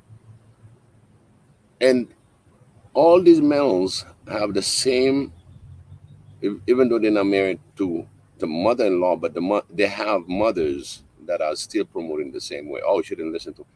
Automatically, they try to, all this child support and everything else that you brought in. Okay, is something that the society be nagged, and oh, we got to put that up and keep them accountable for, which goes against the mother-in-law theory because the mother-in-law is like, my son is perfect. He was a good husband. He was great because no matter what he did wrong, it never flies. Okay, so just to spice it up, and then it goes to legislation and trying to figure out this marriage issue, divorce issues, and everything else. And always, they said, okay, now, of course, any generation would come. Oh, he's got to help out the kids, right? And it comes, mother-in-law. After all, she's a grandmother. Okay, and she still has she got to bear the that part of responsibility with the children too. But again, when it comes to the legislation and everything else, and try to talk about things on the open, it's always been private, and until it becomes in a court and become a public record. But just to spice it up, it's like then if it is a male that's going to look at it, he's going to the way he's going to see it. Oh yeah, he's a bad boy. Mama, you didn't know that, right? But again, he's got a mother that tells him the same structure on his household, the same thing. But again, when it comes to the legislation, by forcing certain things into the society without having this, I believe that when it comes to separation of the family, the first thing that male and female, if you have kids in between, the kid's going to be hurt, no matter what, will be hurt because of that separation. But at the same time, we're going to be accountable for our action. We brought these children to this world. Now, what is the best way to help out this family living? Okay, and where are the kids? Okay, where are they living? Are they living with the father, the son? I mean, the daughter. I mean, the wife. All that has to be calculated. Where it's going to be again to the best of your ability to help one another. And then there's other factors that comes in to it, just to spice it up again. Like I said, when it comes to the legal matter, and you're black, okay, and you're in front of a white judge, And the first thing that he looks at you is you working. Yeah, he's got to work. So now he's really having some issue with himself. This is the black attitude. He's got an attitude, not in my court. They'll do anything to tear that man up, regardless what the situation are. You appear in court, and if it is a white court, you have some issue. And again, I can go back to the black court, where the judge is black, the accused is black, and when it comes to the fairness of everything else, it's less severe of the way another court system would punish a black man. They feel like punishing him at that time, but they don't see the inside by hurting him financially that they're really hurting also the children, because that fact is that he went to court to do whatever that's going to be done to help the children. Sometimes there are fathers or mothers that pay more than what they've been told to pay just to make sure the sanity of the children. But again, it's not always the same deal that you're going to get different courts, different systems. Okay. But again, I would say mothers, you know, when you raise your children, see your children equal. Do not differentiate, because if your son is there and you have your daughter, you have to really treat them equally and respect each other. Just start in the house. Don't make him a king and the daughter just stay princess. You understand? They're both king and queens in your house, and to have a very harmonious relationship in the future, you have to make them understand what you endured when you were married, what you've done, and what you can do. Example, because automatically the mom automatically takes the daughters. They show them how to clean, how to wash, how to do everything. The male, I'm, I'm outside playing football. I'm just I come back when I come back. There's no chorus that's been taught to me, because when I get So big, married, there'll so be Biggie, somebody doing it for me. are they doing this because they feel like this is all they're gonna get from the men? So they're getting them used to it? Come back again. Are the mothers treating their daughters like this and showing the difference in treatment between their brothers, because they're like, when you get older and you find a husband, he's going to be what your brother is. So get used to this behavior because this is the best you're gonna get. It's like I think that's what it is. I mean, I cannot per se for sure put it that way, but I know from the fact of my family structure, three boys, three girls, and the girls been like taught everything about. Listen, I go to my sister's house, I'll be like at my mama's house. You understand? Because I know exactly what my mama's house looked like. The spiffiness, they're married, they handle the kids, I mean, they do all kind. Of course, they got good husbands, they participate, but they don't expect anything except this need to be done, because my mother raised them the same way equally as she raised the boys, because we had a core in the house as boys, but we had a lot more time to go out there on the field and play more soccer. You know what I mean? We had more leniency. Oh, mom, I got a soccer game. I got to go. You can do that. But again, my sisters were also in a sport. They were athletes also, so they'll have the basketball. But the Saturday, the first thing that you have to really go through the uh, training. Even though they had maids, we have maids. People will clean, will cook for us. But again, the trade of cooking and cleaning, expecting a house to be clean. Even though you get married and you have a maid, that doesn't mean you're going to ignore the hygiene of the house. You understand? Or what's been cooking and how it's been cooked. So you're not going to be ignorant in that field. So I'm talking about another level of African family. You understand?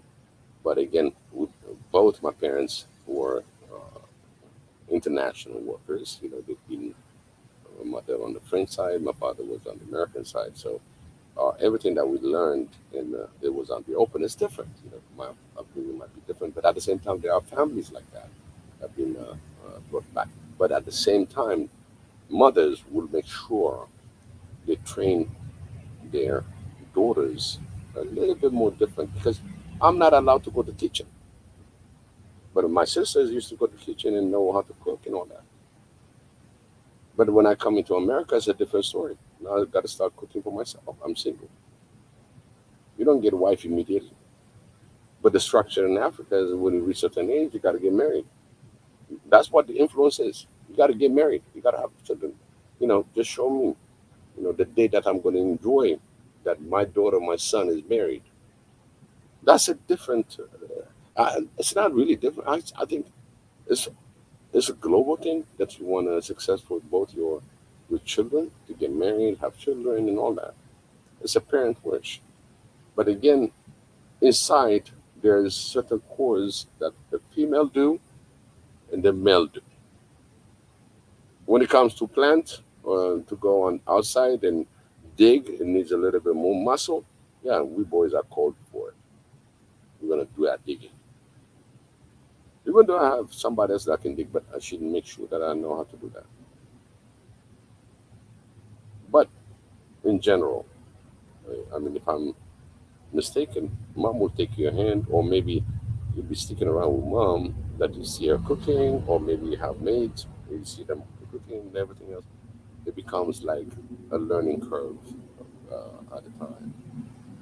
So in Africa, definitely uh, this heritage, preparing the good wife, right? And then you have preparing the good husband.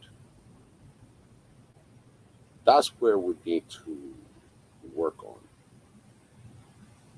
That's where uh, the balance comes. Okay, they have certain balances in the society that work over and over, but the temperature or the gauge, how happy that female is, or how happy the male is, it doesn't gauge well. You know, it's just in general, being divorced is a shame. So the female would swallow her pride, the male swallow his pride also, because what he's gonna do in society look at you differently in the African society. Correct me if I'm wrong. Any Africans that live in the continent or that have the experience, you can comment and give me your opinion. But in a nutshell, that's the way it is.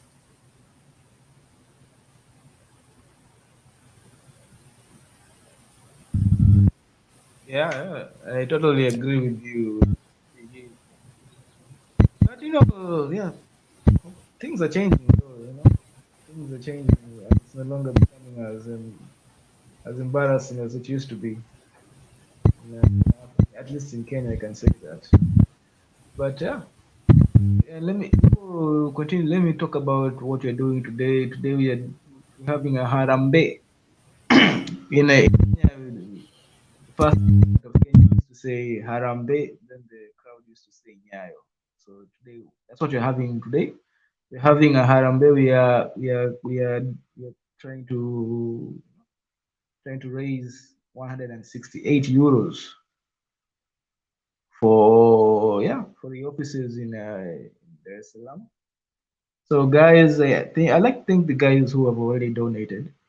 Thank you. One of somebody donated with wanawake watawale, meaning that women should succeed or should thrive. So that thank you for your generous donation for the women, right?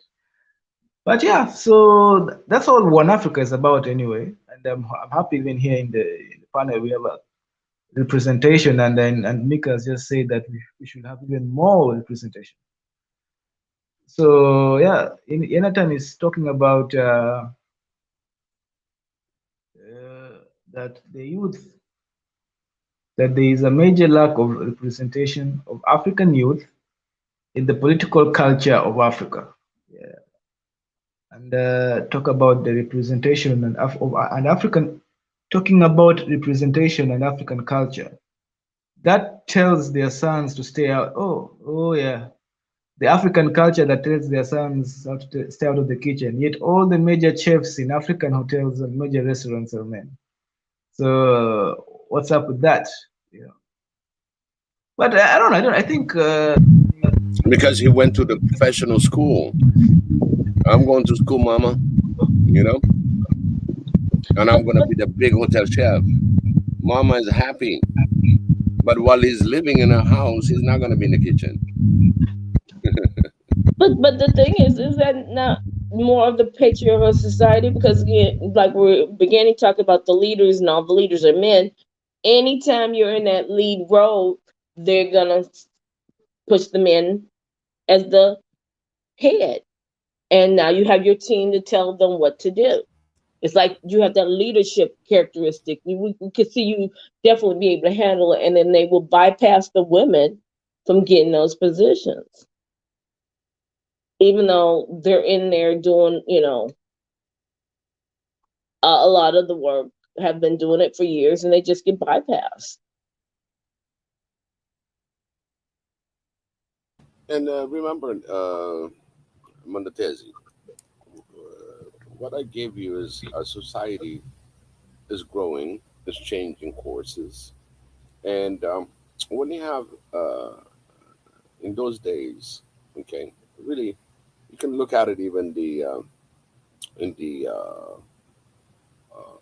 leadership family, okay. And I'm gonna go all the way to the king and queens and princesses, duchesses, all that appropriation of how you do certain ways of doing what you're doing. Okay, the look at China. In China, they said, "Oh, okay, no more than one kid," and all the Chinese aborted the female fetus. They all had male, and guess what? What is that? Within then 15, 20 years, 15 years, now they have a shortage of females.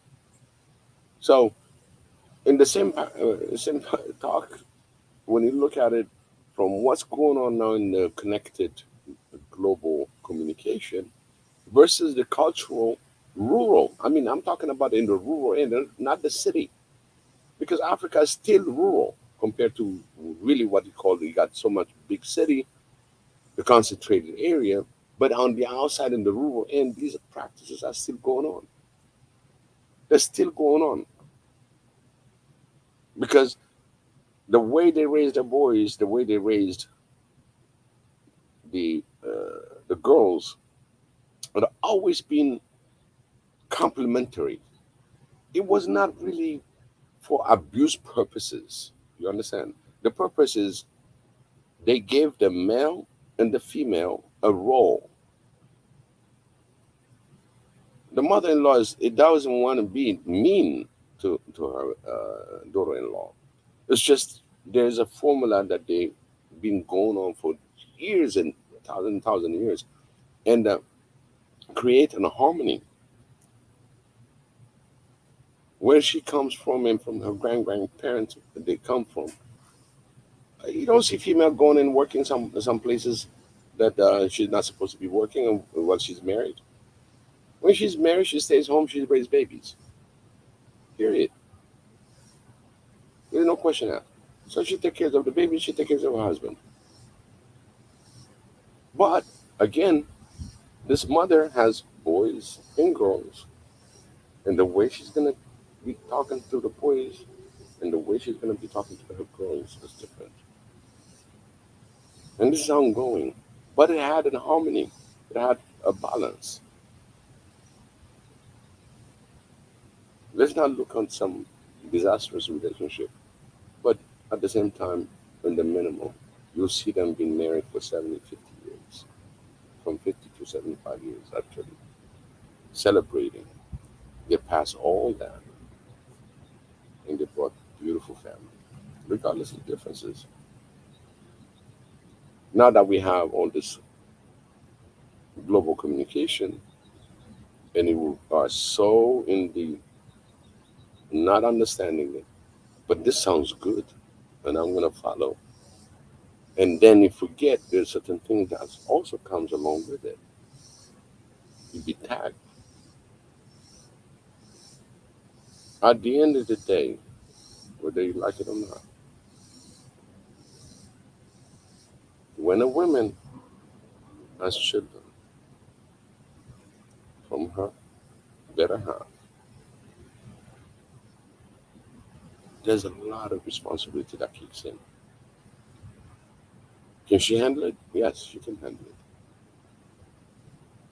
But she needs also a partner to be there for her. It's not like an option. This is a natural event. 9 months each. During 9 months, if she's pregnant and everything else, who's gonna support? She can support maybe, until the day comes to deliver, maybe 2 weeks before. But how many African women have that kind of luxury? Somebody that's gonna take them. No, the support comes from her husband. And at the same time, when the divorce kicks in and he's out, now you have the whole enchilada for yourself. All the burden comes to the female. One, she's a mother, she's a nurturer. She's going to maintain the health for her family. So, which way Africa is going to go? Is Africa going to be communicating better between the male and female issue and come together in a harmonious way to really have an understanding, mutual understanding? Because I don't need to ask you for help. You know where I need the help. Can we do that? I don't know. Because we got different version out there that really corrupts them. So you have to have a trust within yourself, confidence. For me, I'll tell you, pray on it. Sometimes it becomes like a cliche, but it's not. It's the true meaning. Being within yourself, male or female. And we're talking about leadership. And when it comes to leadership, having both in the same parties will harmonize, will help, but not hurt.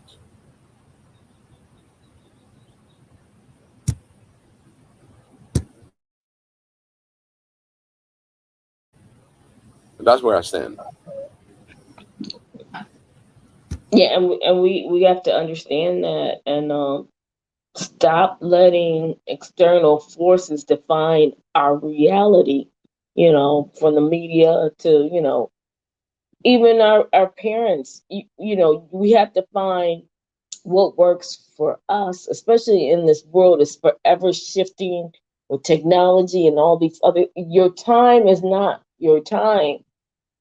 Maybe when you were on a farm in a rural area, you had the luxury of not all these other distractions. But when you're in the city, everything is moving so fast. So how do you take on that role when you have a job that you have to commute to, and then answer the calls, and then maybe have to answer the calls when you come home to cook the food, get the kids ready, help them with the homework, make sure that everything's good with them, then also taking care of everything that your husband needs. That's a lot. And like you had stated, even if you have a maid and external help, they're only going to be there for a limited amount of time. So you have to find out what works for you and your family, and not look to others to define what that is supposed to be.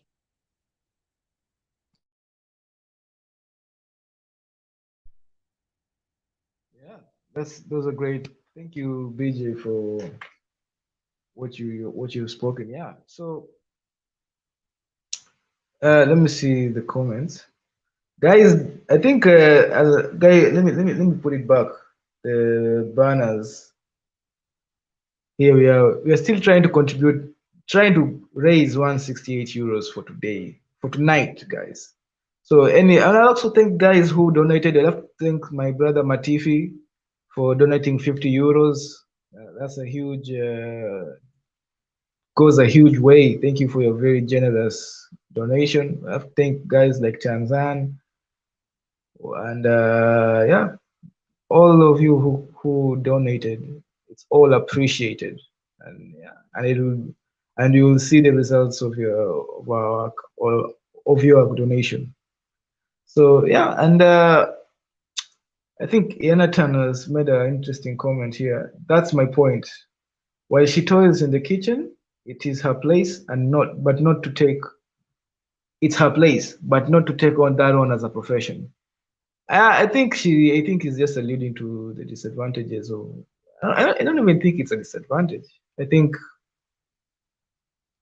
I don't know. I don't. This one is a very interesting. I think my perspective is that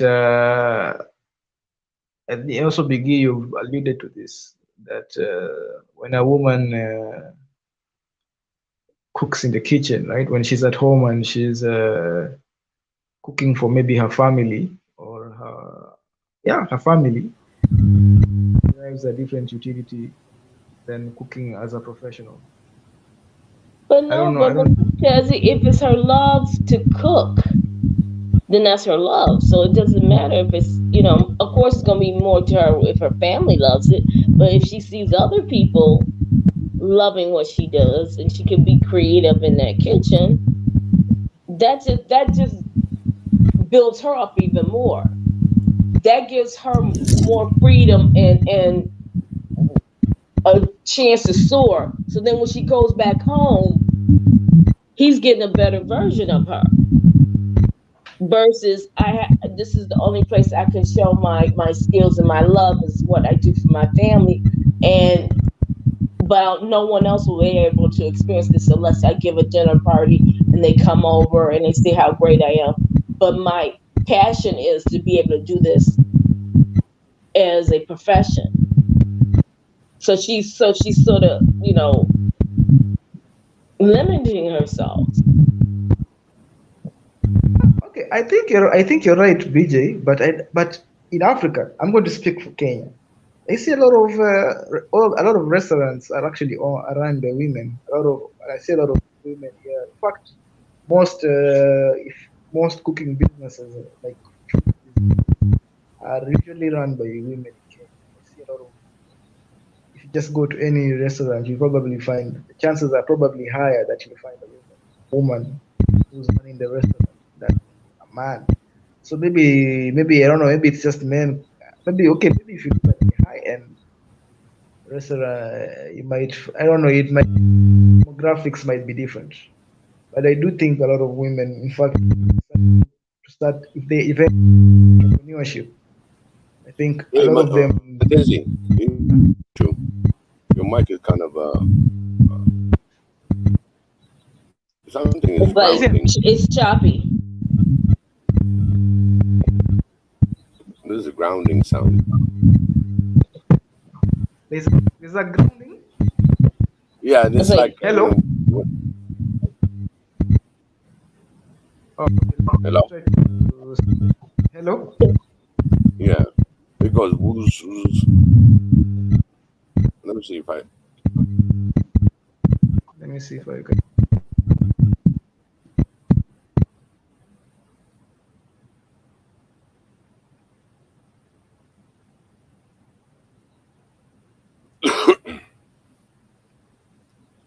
Marie Antoinette, you've been quiet on the background. Are you back? Yes, I think everyone is doing an excellent job. I especially since you are both more experienced than I am in this area. Ah, true. Hello. Can you guys hear me now? Yeah, we can man, hear you you can now. sing. No, we can hear you so clear. You can sing. You can sing, Ah. man. Next time. When I there's a time guys used to sing here in Swahili Nation. What happened? Yeah, Harambe, Harambe. Na, na, na, da, da, da. Ah. Harambe, Harambe. Yeah, I know that song. Let me see if I Yeah. can Oh, find okay. I the think. lyric. Continue. If it, yeah, let me find the lyric because it's been a while. It- I've been raised on that song, literally. The whole around is a very popular song in the actually in the 70s, if I'm not mistaken. And it went on and on. Let me see if I find the lyrics. Uh, Let me see if I can But find yeah, Tazy, you know, we both have to fulfill our roles and bring unity into our families. But at the same time, we should not limit each other's dream in the process, you know. Um, Yeah, I know. Yeah, I think you're speaking like I understand what you're saying. That yeah, that everybody should pursue their dreams in a perfect relationship, right? Guys should. But I don't know. I feel like usually, sometimes this dream somebody has to make a sacrifice and for that's what the becomes family, important, right? who you choose to enter a marriage with, because it's all about the sacrifice. You know, you're gonna have to sacrifice part of yourself to make your husband happy. He's gonna have to sacrifice part of himself to keep you happy. And when kids are brought in, you're both gonna have to sacrifice and be miserable to make sure they're happy. So in that, you still have to keep that passion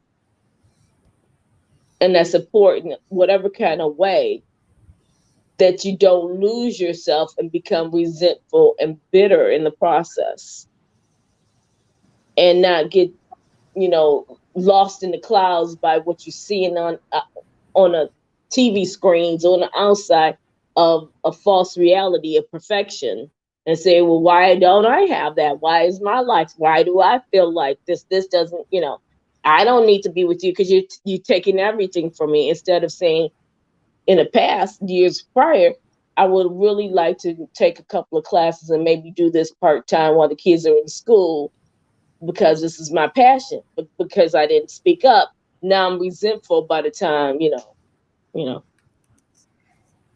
and then it's blowing up, and then I'm saying it's your fault. Ideally, they All tend right, to I'm gonna. take turns. I'm trying to Yeah. put my voice to the test. This is a little complimentary from Vicky. If I'm if I'm gonna be on the pronunciation, please forgive me. And this is about Harambe Harambe. Okay, give me a second. I'm gonna try to put myself ready. All right, wait for it.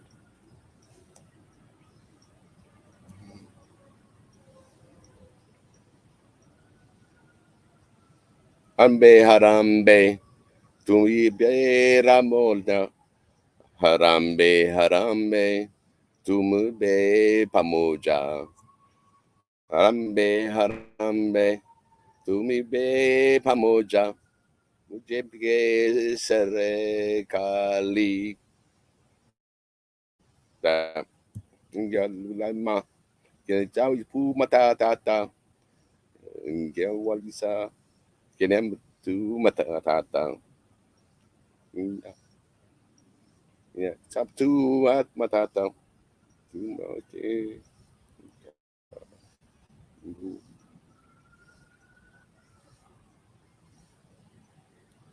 So that's a little bit short. So I hope I Love pronounced it. the words right. Well, everything sounded perfect to Yay! me because I couldn't understand anything you said, so it was great. Well, it was Swahili. It was Swahili. Yeah, exactly. Yeah. That's what I mean. I just sang it. I just read it. But I don't know. This is a Kenyan track song. together. Harambe means together, if I'm not mistaken. Yeah, but I loved it. It was great. It was really great. You know, Yeah. and again, we need to be And together. yeah, I'll put this in. Maybe all of you can practice it. It's a song, and I'm just gonna put that in our link. And when you listen to it, definitely, I'm not even close to what I said, but I know Harambe. So I'm gonna share it in the Yeah, link. I didn't even know that song was popular outside. Oh my God, and Harambe is very popular. I don't know how much we can share. 10 second or whatever that we do, but it's a patriotic song for Kenya. Yeah, that's an old song. David It's Daudi a Kabak. very old song, Old. very old song. Yeah, Remember now, it's a patriotic song. That tells you it goes all the way in the 60s and way beyond that. yeah. Actually, yeah. It's a very. Oh my God, I didn't know this song was okay. Did you find Yeah, it? so yeah, sometimes Africa, we are always. I didn't know Africa was like this. Yeah, I'm just surprised. I'm actually taken aback. I didn't know that this song was that popular. I thought it was just some old Kenyan song, but no. The fact that with Guy, you actually even know it, I realized okay, Hmm. maybe Africa is we are much more connected than I even thought. Very connected. And remember now, I told you when the OAU was formed, the patriotism for Africa, not just Pan Africanism, it was just a patriotism of being African. That was displayed in the Pan Africanism. They were all patriotic before really declaring independence. And there were some fights that they had to do to the final withdrawal of the colonizers. So all these songs, Wantalamera, uh, Harambe Harambe, there was another song too, very popular at the time. Uh, I'll find is Harambe Harambe. Literally in Ethiopia, we used to sing that. We don't even understand the meaning, but it's just we sang it because it was African. Yeah, I don't know. Maybe we should be looking at this old. Yeah, Tanzania was supposed to. Tanzania was supposed to do a music show. Maybe this is the one day Yeah, when it finally happens. We're probably going to have to look at this song. this is a Kenyan patriotic song. I don't know how much right that we have. It's just the same thing that when I played the Tanzanian national anthem. I don't know how much right we have, but it's a national anthem. It's not just per se the. I don't know if it is even copyrighted. You know what I mean? I doubt if they can copyright this kind of song because it's a national song. Yeah, it's very old. I don't think it can be. Yeah, yeah, But again, like I was telling you, I'm not gonna take a risk. yeah. Also, We don't want to take a risk, and we'll run it uh, to Mika. Let him find out because he knows most of the copyrights and all that. So let's see. yeah. Yeah. Anyways, let me give my sister Maria Antoinette to have maybe a final words so that on what we've talked about today. Well, today was a little sad for me because I had to think about the sessions of the panelists I've noticed on sister channels. And I find the pattern that I'm noticing really perturbing. I don't know what the solution to this is. Um, I, there's a great difference between the type of wisdom we hear from Biggie and Nathaniel Sampson. He's is he the I know he's a minister. Um, when they speak about relationships, it's very different from what you hear on these panels. And if there is one area in which more experienced people can help younger people, I think it is in this area. So that's my contribution for tonight. Yeah. Okay. Let me say something about that. I think what people say online and what they actually do in real life, I think, can be very contradictory. I think people, especially men, think men, maybe the peer pressure or the social set, maybe in the Yeah. panel, trying to act tough because of their, that's how, projecting, was it toughness? You tend to say things that probably you will never do, even in real life.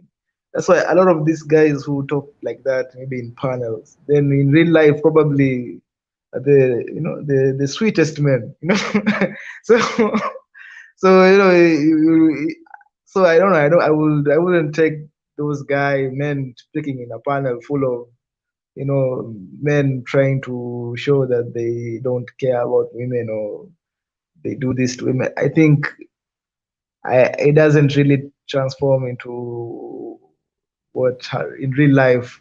I don't think it manifests as Mm. much as people assume it does.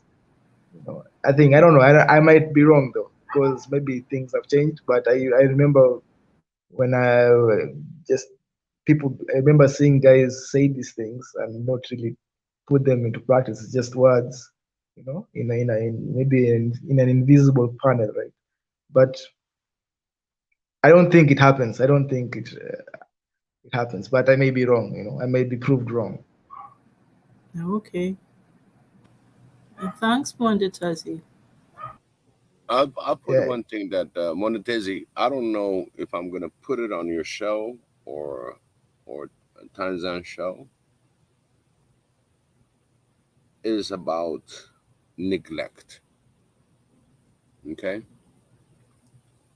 we talking about a mass of males that really think, women should be on the low end, and and as I told you, my experience, my life, and I always share true things that I experienced in my life, and I don't want anybody. If I went through certain things and I evaluated and I say yes, everybody should experience that because for the next 5 years, when you start dealing with it and it's no more, so that means you're done with it, because you overcome it, regardless what you didn't at that time, because it was kind of regret.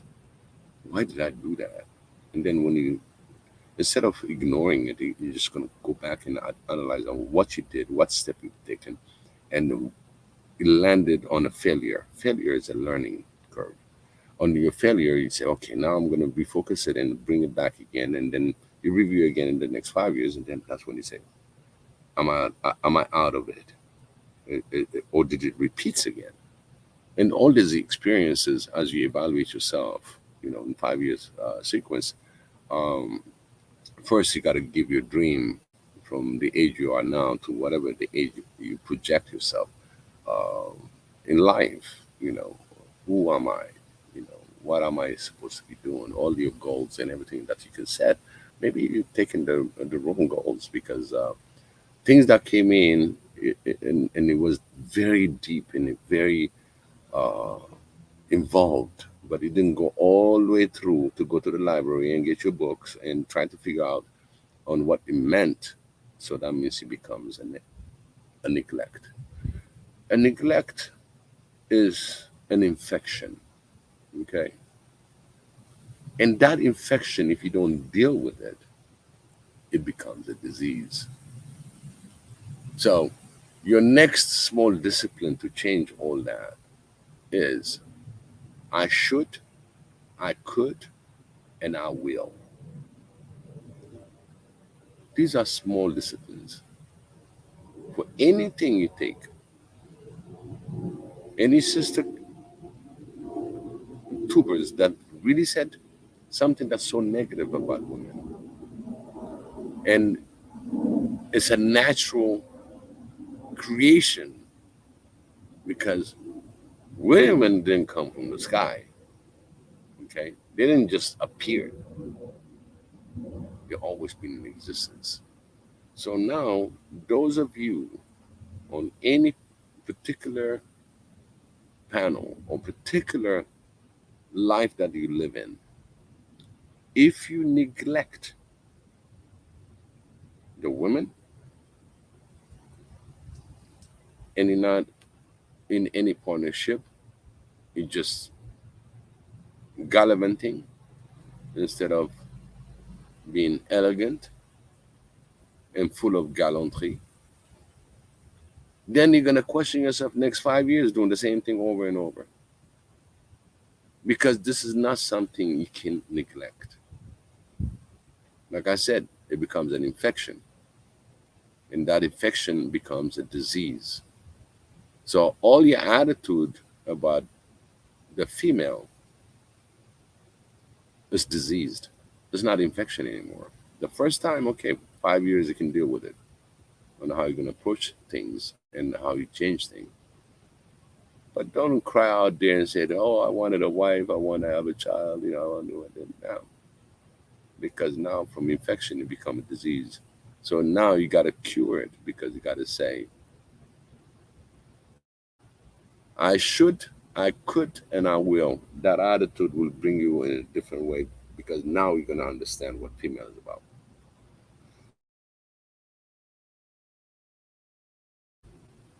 So in a nutshell, there'll be a complete, maybe about 45 minutes that I'm going to go through this neglect because I think we're neglecting so many important things that even are you doing the right thing that you're doing in your life right now? Where you at in your life? Are you repeating the same mistakes over and over? It's been 10 years now. Some of you might be 15 years. And then at the same time, you're just going to regret that you didn't take that wagon. What if I married that girl and probably I would have had this family because she got married and you saw her, she's got a beautiful family right now. I warn all males that's going to put down a female. Because when you put down the female, you put down the male. Because you don't represent humanity. You're just selfish. You want it your way. And you're not seeing it. Then you're the one that neglected and got the infection and the disease. For me, when I advise everybody, respect humanity, male, female.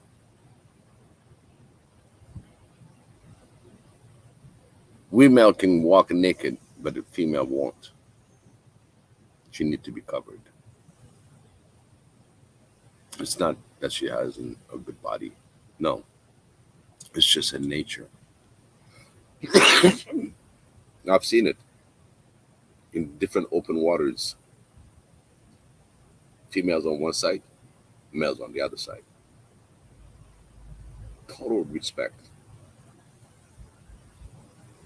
But again, those of you that really want to be the dominant male and you want to dominate over a woman, good luck. That's why you're single.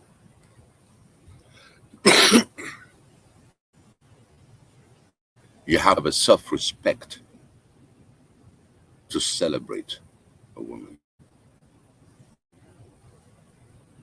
If you really truly respect yourself, you will celebrate the day you respect the female. because she's your joy. She's the one that's going to make you a bunch of kids and a bunch of things to make you happy in return. You're the donor, she's the receiver. When she receives, she gives you abundance. And if you start smashing down women, start with your mother. I want to hear what your mother has to say about you. So this is not about a male female. It's just to find the medium to be living in harmony. Let them flourish, and so we can take advantage of those flowers that they put out there.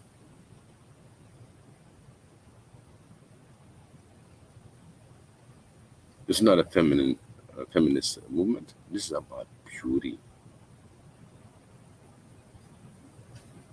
Just look at the way Xavier created a woman.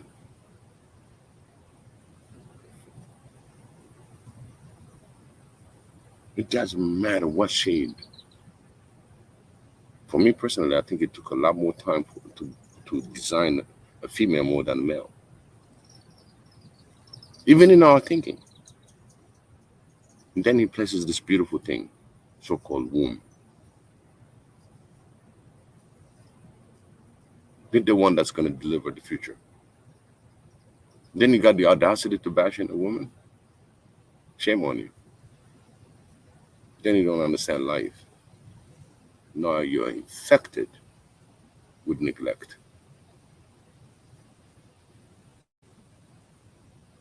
Because as far as I know, every male came from a woman.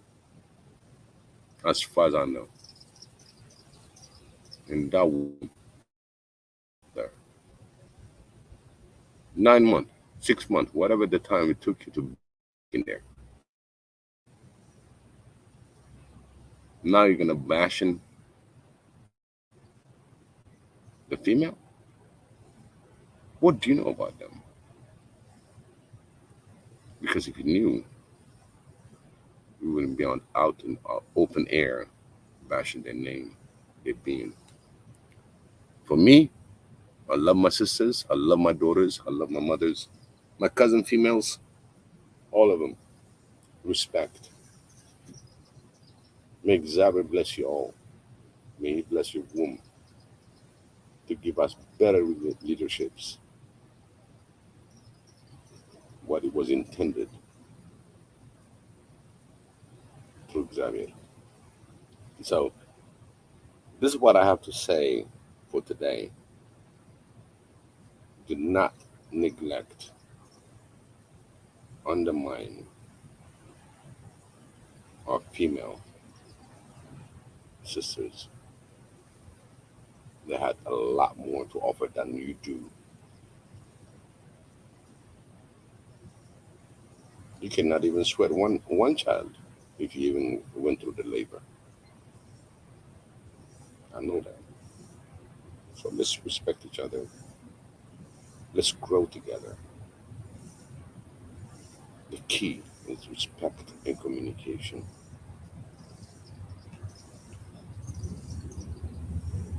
That's all I have to say for Marian 22. Just don't get disappointed when you see things like that. Because as human, they're going to learn. But I just don't want our brothers also to waste their time bashing a woman rather than understanding them. Thanks, Big E. Thank you. Thank you, Biggie. Those are very deep words. Great gems that you've dropped. Let me, my sister BJ.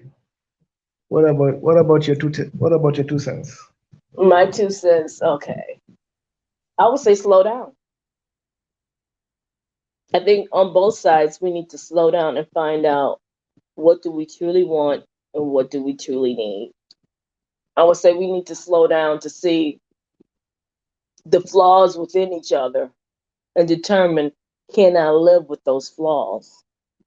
Or are those flaws something that, oh no, This is my limit. I can't deal with that. Because I think what we do a lot of times is, oh, she's pretty, he's got money, oh, we'll make it work. He says he likes me, and then we see the true person. You're like, oh no, or I don't really like him, but he has a good job, and I'm living in a nice house. Then how are you going to be happy with that? How are the kids going to have value in that when you don't even like each other? I mean, not even going to go to the extreme of saying love each other. You don't even like each other, and then you're committed to this, and you're like, well, we need to separate. I got to go through a divorce and all this other stuff. Well, now you're bringing in all these other entities when you should have just slowed down from the beginning to see who you're dealing with and if they're compatible with you. Are you on the same path? Do you have the same interests? I mean, over time we know those things may shift and evolve, but that foundation is there. Then you will evolve together, not away from each other.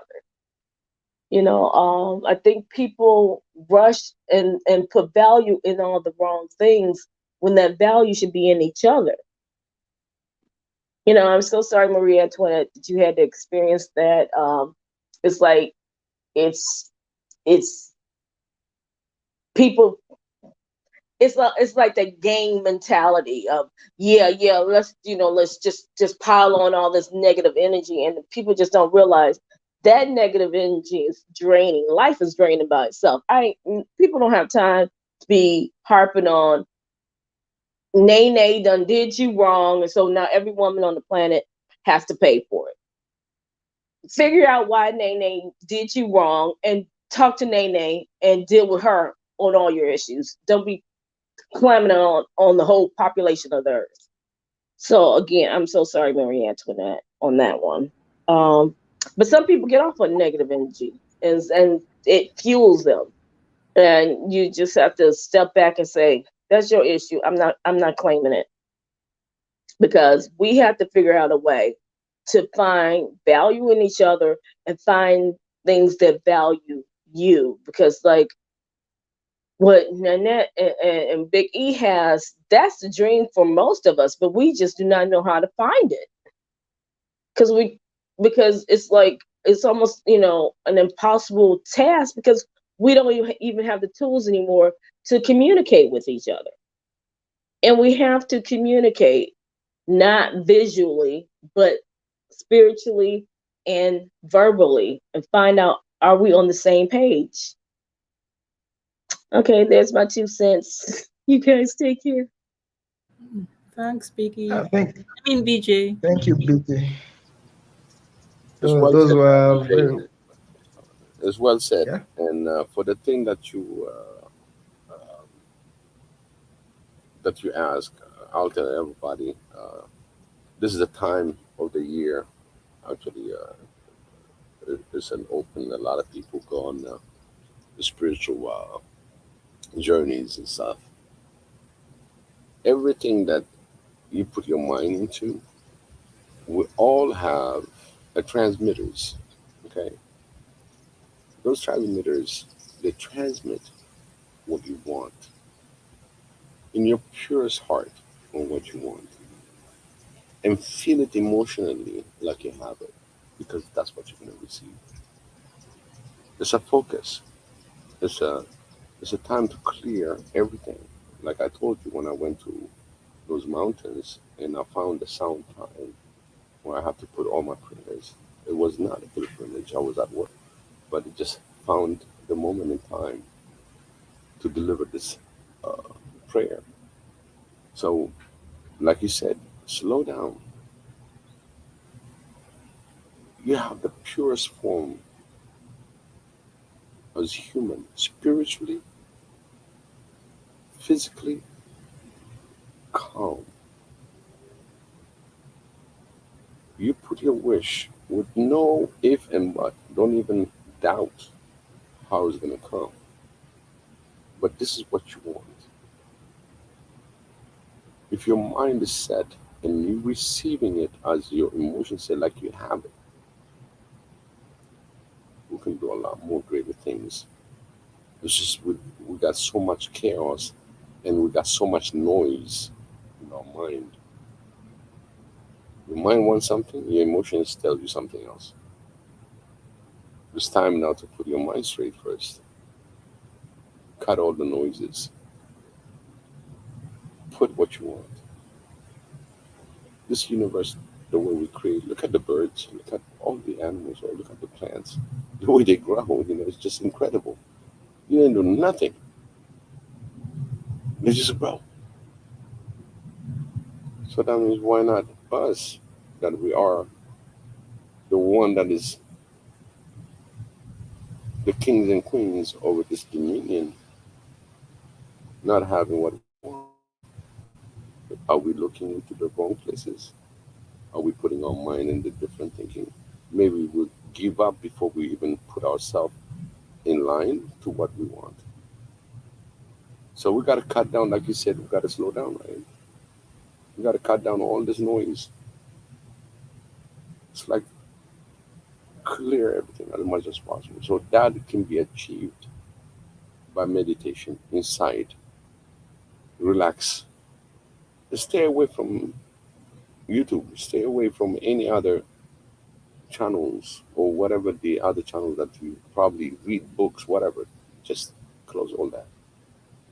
These are all noise. Once you shut down all these noise, you start having clarity. That clarity is the one that you would never neglect. Something that came in your mind and you want to achieve it. And like I said, your attitude is very important spiritually. And it's a small discipline, and I repeat again. I should, I could, and I will. Because I will is the key. I should is like the intro. Is it easy to achieve? Yeah, I could. Doesn't require any hard work? Yes, it does. And then you have that final that you say, I will. It's easy, hard work, I will. That initiation itself will trigger something in your mind to align itself to the universe that's been given to you as a gift from the Creator. It's up to you to go and shop. It's up to you to pick what you want. In good heart. For that is open. So that's what I want to add in that. For you, personally, for BJ, and as well to Marie Antoinette that's struggling, combating cancer. Right here on our panel.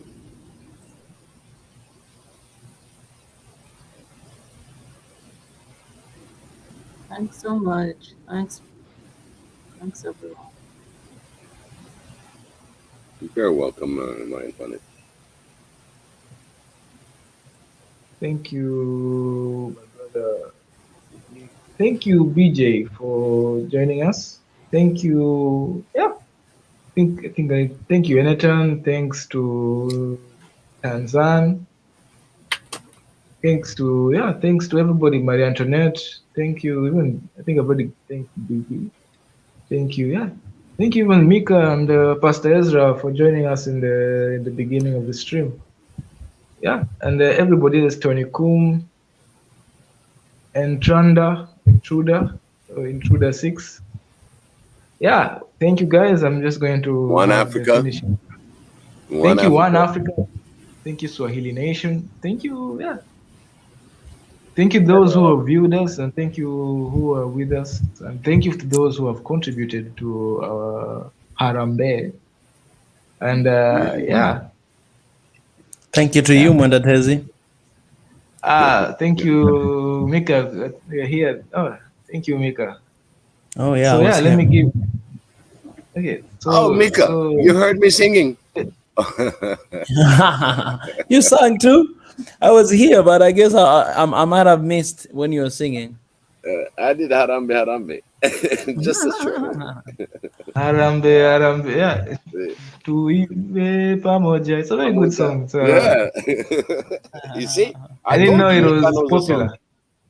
Yeah, Okay. there's an old Kenyan song. That's special. Big, do you know the mushrooms? The mushroom. No? Oh, okay. Just, No. just curious. Yeah, Send they me his are. link. They used. They are, it's an old band. It's an old band back in the 70s. They used to Yeah, sing this type of song. yeah. I'm pretty sure. I might not know the mushrooms. Maybe I know most of the songs. Yeah. If you like this type of songs, Oh, this is the by, type of by the way, songs they I used to didn't sing. tell you. One of the thing is my father traveled to Kenya, to Nairobi, every year, maybe 2, 3 times a year. He used to come to Nairobi, Kenya, and he'd been in Mombasa and all that. He had a lot of good friends from Kenya. When was this? This is in the 2000. Oh, more way before that. We're talking about from 1968 all the way to 1993. And of course, he went back again to visit his friends in 2000s, 1999. Yeah, they say Nairobi of the 70s was a different Oh, scenery. definitely. Yeah, man, I see pictures and it looks even better than it is today. So those Oh, guys they really enjoyed the different Kenya. that's where my father used to bring all these records, from Kenya. All the African songs and all that. It's in records. You remember the vinyl records? Yeah. It was all vinyl. I There think was no CD, nothing. These are records. yeah, that's what I said. I don't know. Just sometimes I feel like, man, I wish I saw how Africa was in the 70s. I don't know. It just feels like it was a different type of energy. I don't know. It's just curious because the music, you can even tell by the music. Like the ones you're saying, Haram. There was this when they, I think that there was one Africa then. The more I don't know what happened, but I feel like the wave of one Africa was strong then. I don't know. I just felt like that wave. Very strong. I told you, every single country, nation in Africa was getting its independence. It's crazy. I mean, they talk about it like, yeah, we got to give it this and that. I mean, it was just. I remember when I was still little, on about all these songs that I was telling you about, the Harambe and all other songs that I was listening to, and the mode when every African country gets its independence. I remember my father, we would pick up the record from the country and play that song the whole day. And just he will have his friends and everything else. They'll come home, and it's just incredible. That was a very amazing days, And like you said, it was different because they were all patriotic when it comes to the nation, to the African nation, one nation that we're trying to build now, trying to put it together. Our parents really celebrated every single independence of African nations. This is where my background is really about it. It's just, it was incredible. So a lot of people ask, how come we got all this African music? I have a whole collection. It's because of my dad. We were introduced to that. And on top of that, they have Eritrean independence that's going along with it. So it's just, I have an incredible youth and incredible father. May God bless his soul. He taught me the right things. He taught me the right things.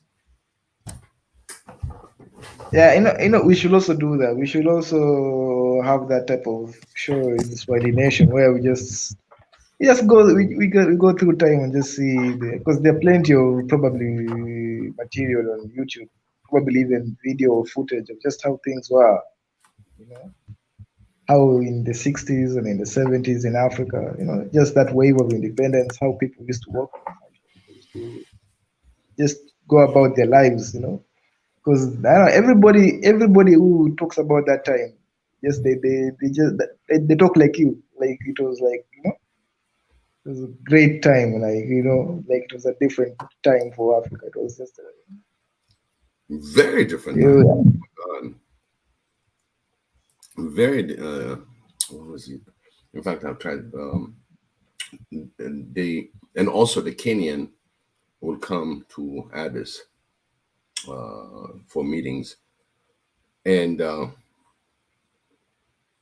from Thursday through the weekend, there's nowhere to find my mother and my father and all the Kenyan that came in. They'll be going all over the place, just celebrating and stuff like that. It's just a different era, I guess. And that's why I think the Pan-Africanism that was so strong then, each independence, and now working on the growing pains. That means new election, new leadership, assassination that goes on. And I mean, they were very patriotic. And when we look at the Pan-Africanism, it was not just the word Pan-Africanism. It was the strong patriotic Africans pushing the agenda of one Africa.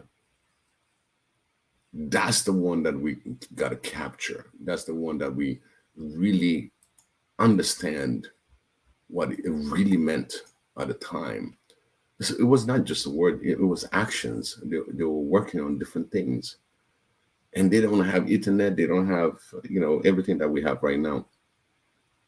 These were pure letters by mail. One information will come 30 days later, or 15 days later, 20 days, depending on how far you're from each other. But they went through that struggle. And Africa won. That is so deep for me, Now we got all this communication, we got all these things, and not being able to see this momentum, even our funding for Swahili Nation One Africa. This is a small piece, but a big, big, big dream. This is a small piece that everybody put, when I say just put everything you can and donate, I just don't want just your €5. I want to say this €5 is because you are patriotic African. This is something that I'm going to build. 5 years later, those that did not donate but knew our program, see us where we're going to be in the next 5 years. For me, I have no regret because I put in everything to it. We have to be African patriotics as a whole Africa. That was the movement of Pan-Africanism. They were so patriotic, they started eliminating our leaders. We're on a path that nobody touched yet. We're strong-minded. We're a family, and we will prevail. So every €5 that you put, or whatever that you're going to put in, it's not just the money. I want you to participate and take action with us as a family. one patriotic family, because I want to see something developing for the better and peaceful Africa. It's in our mission statement. Very simple. Because when you put your heart into it and you put your finance into it, your hard-earned labor for a cause that you believe as an African, it's not 25,000. It's 54 states, including the 55th, all over the globe representation. This is just the first one. Or being patriotic, it should really match our forefathers that proclaimed about Pan-Africanism. It should be in your heart, in your mind, and help this continent, our continent, to another level of success and respect. So your donation, your generosity in here, it asks, are you patriotic enough for Africa? Are you on the sideline that you're going to be watching? And then you're going to be full of regret that you had an idea, not just your money, but idea to move Africa forward.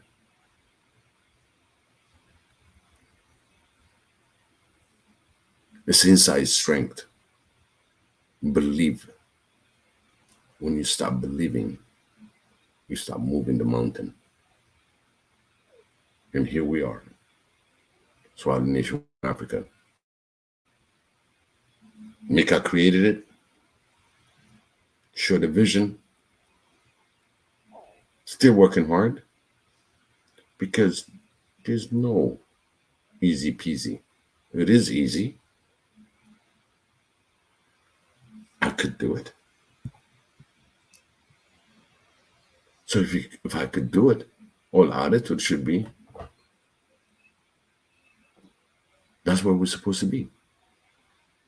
I should, I could, and I will. Right now we are at that I will, because all of you that listen to this, listen to all our programs during 7 days, taking time is for our own development, for our own beloved continent. Keep in mind, no more neglect. Neglect kind of snuck into you. If you let it be, it becomes infection. If it is infection, it will turn to disease. I don't want that to my African brothers and sisters. On any level of your life, on your career, on your home, on your family, on your beloved continent, on your nation, I don't want that. We're not going to neglect this affair of One Africa. We're not going to be sitting on the side watch until something develops.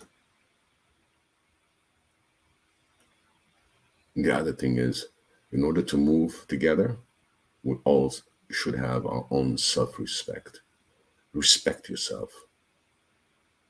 Do not undermine others, because if you undermine others, you're not respecting yourself, because that's not what you're supposed to be doing. Self-respect is something that you really have to look into yourself. And that is what my message is today.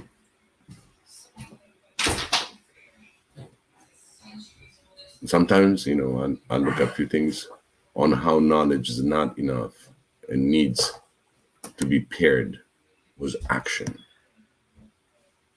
If all it took was knowledge, and we'll all be billionaires by now.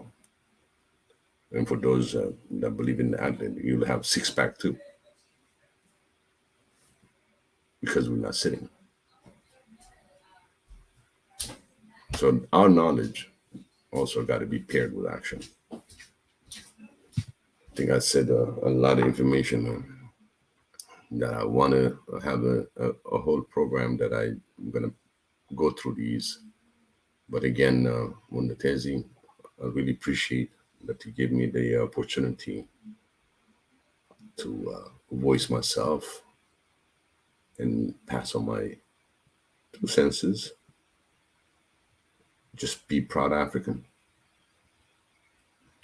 Be patriotic African. And we can move that mountain. Thank you, Xavier, for giving me this wisdom.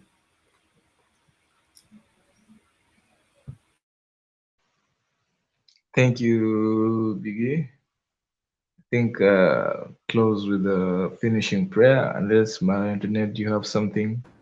No, I've finished for tonight. Thank you. Okay. Then, yeah, I'll be praying. I'll be praying in Swahili. If you've been here in before, I think I don't know if it was yesterday or also last week. Yeah, I decided that my prayers from now on will not be in English. You know, I think even last week, yeah, we had our sister. I think our sister from Deborah. Yeah, our sister Deborah from Oromo. She gave us an Romanian prayer. So today I'm going to pray in Swahili. And yeah, maybe tomorrow, I don't know, we'll just pray in our ethnic languages, you know. It's a very good tradition, I think we should.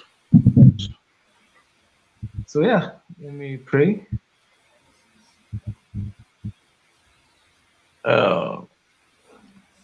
Mola, Mungu wetu, asante kwa kutuleta hapa kwa mazungumzo ya kuunga na kuongelea kuhusu umoja wetu wa Afrika. Tunasema asante kwa kupea afya, asante kwa kupea afya vyema, asante kwa baraka zako, na tunasema pia asante kwa kuwa umetuingiza kwa hii njia ya kuhakikisha umoja na kuangalilia Waafrika wenzetu. Naombea kina BJ, naombea kina Maria Antoinette, naombea Biggie, kina Tanzan, na kila mtu ametoa maoni yake kwa Swahili Nation, jamii yetu yote ya Swahili Nation, jamii yetu yote ya wana Afrika, na waombea tupe pia sisi watu wako, Mungu wetu wa Afrika, tubariki na afya vyema na pia maisha vyema, na pia hii haya yote tunajaribu kufanya yatendeke katika jina lako tunaitukufu. Amen. Yeah, thank you guys. Hello? Amen. Wait. Yeah, amen. Amen. I heard that Asante. How you will call Xavier in Swahili? We say Mungu or Mungu. Mola. Mola. Yeah, that's or the Mola. Mola. Okay. Yeah. Thank you so much for this beautiful prayer, and we should do more. And we encourage also other people that want to join us just for the prayer. If you want to join us and put you on the panel and pray in your own native language, and that's very encouraging because we need to know each other. No matter what the language you don't understand, that'll give us, in fact, the motivation to learn the Swahili language, because it's going to be the ongoing language. So Thank you so much, Mondatezi. It was beautiful. Bariki. You say Bariki. So Bariki means yeah, yeah, Blessings. blessings, right? Bariki, Baraka means blessing. baraka. You Yeah, see, yeah. in the Giz we have baraka, barakat. We call it barakat. So I'm trying to find some of the language common words because we say Yubarak Xavier, Xavier Yubarak. Okay, Yubarak Bariki. I heard that too. Hey, I'm not that Yeah, far yeah. from Saudi. I don't think it's a huge leap from is it Amharic or Giz on the Giz. Gaze? Gaze. Is it, I don't think it's a huge Giz, leap from Gaze to Swahili. yeah, I don't think. because Giz formulated Amarinya, it formulated Tigrinya, and other languages, Tigre, that's another language. It has that all these, because it is also similar to Aramaic.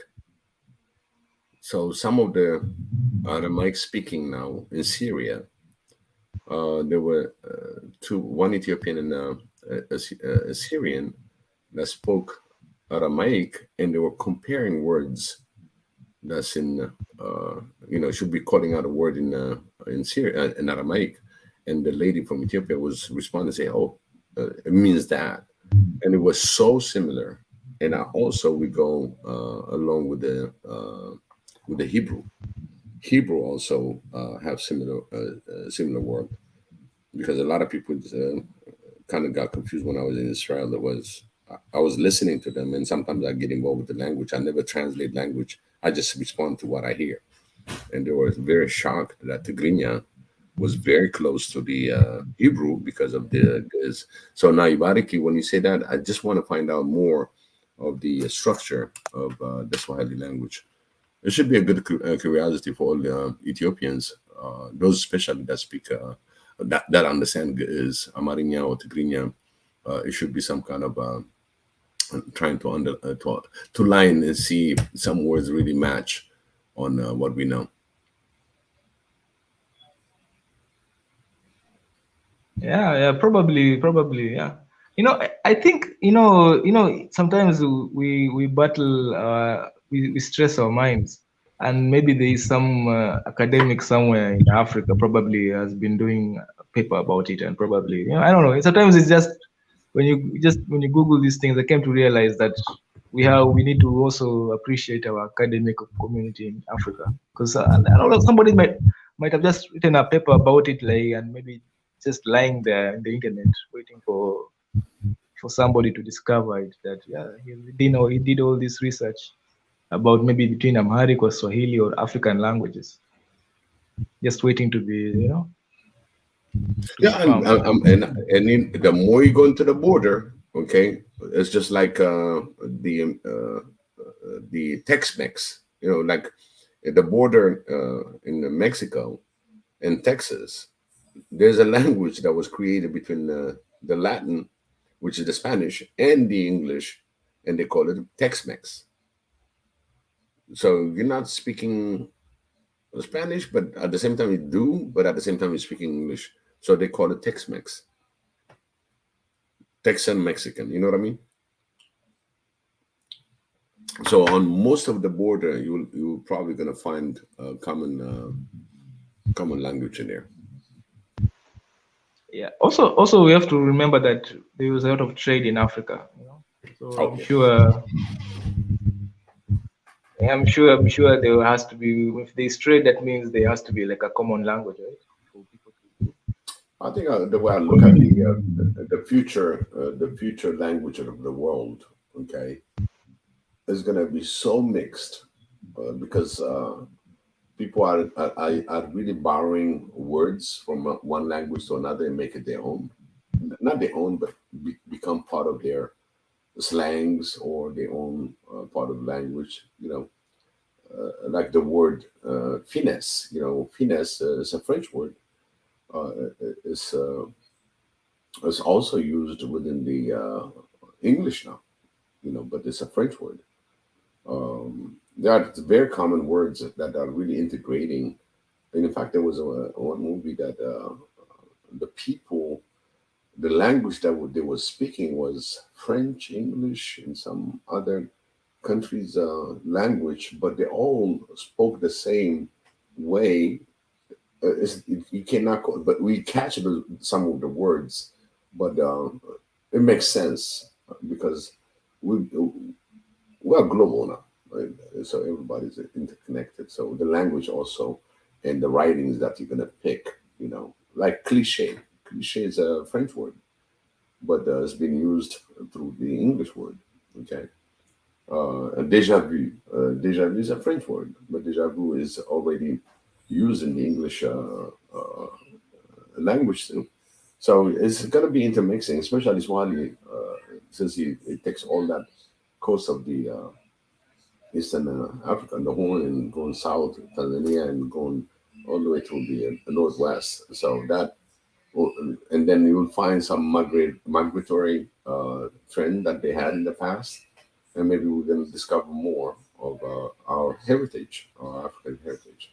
So our language is very rich, and interconnected. Like I said, Bariki and Barak, it's there.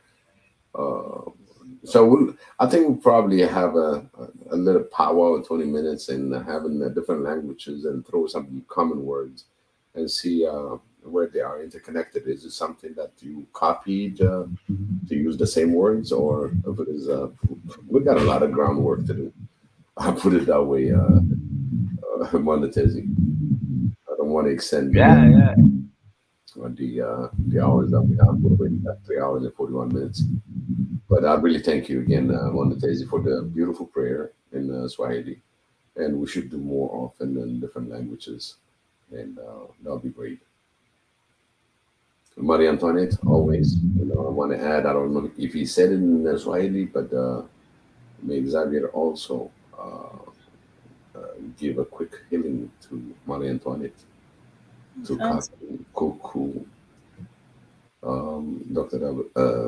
Zadeka, Deborah. These are our family that are having some health issue. My brother is Zana. And these are people that are struggling with health issue. And I invite all the family to pray. And since I said this is the window where we make differences, and write down things that you didn't like on a piece of paper and that you wanted to go away, and you write it down because Xavier knows. And once you write it down, light it up. It becomes something of the past. So I advise all of you, this is the right time, this is the right window. August is very open for prayers to be heard. So put all your prayers, whatever that you wish to do, this is the window. And the window closes tomorrow, 8/8. So those of you who wants to really get rid of the old nagging, old things that always been chronicled, write it down and burn it. It's always been symbolized, and Xavier understand. That's the language of the physical world and the spiritual world. I love you guys. And for me, Montetesi, it's a wrap as far as I see it. Yeah, yeah, it's a wrap. It's a wrap. Yeah, it's been a great stream. Yeah, my internet, it's been a great stream for you and for everybody else. I've just enjoyed all of your opinions. Yeah, thank you, Biggie, for the wisdom. A lot of wisdom. Even on my internet, you've given us a lot of wisdom. BJ also dropped a lot of gems. Yeah. So, guys, by the way, Monetezi, we were talking about it, right?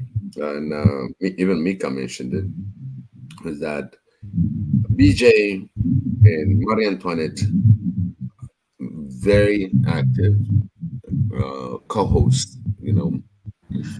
It's not just being a panelist, but you really, I want to see Sam, Jonathan, everybody agrees on our family that you guys really, really, really co-hosting. I don't think I see you any less for anything, but your wisdom, your advices, your topics, your question answers. I think Tanzan is one of our hosts, but I think I called you guys to be the host. Really, you've been on a lot of the shows in Kudo for both of you for your contribution, and feel you, my sisters, for everything that you've done for Swahili Nation, One Africa, and your brothers and sisters that's watching on the comment section. Sometimes you don't come in, and at the same time going on the battleground with a comment. Of course, Sam is harassing you both, but Sam is Sam. We love him. He like to unite things. I cannot wait for him to come.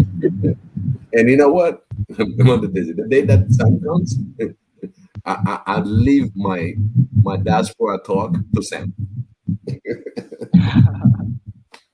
Yeah, he seems to have a very interesting theory, actually. Right? Again, as much as one thing that I want to say, sorry about that, because I was going to bring it back. I think yesterday on my show, but this is the deal, okay? If we get to 10,000 by next Wednesday, me, Godspeed, and Mika will shave our hair again, because Mika's trying to get away with it. You know what I'm saying?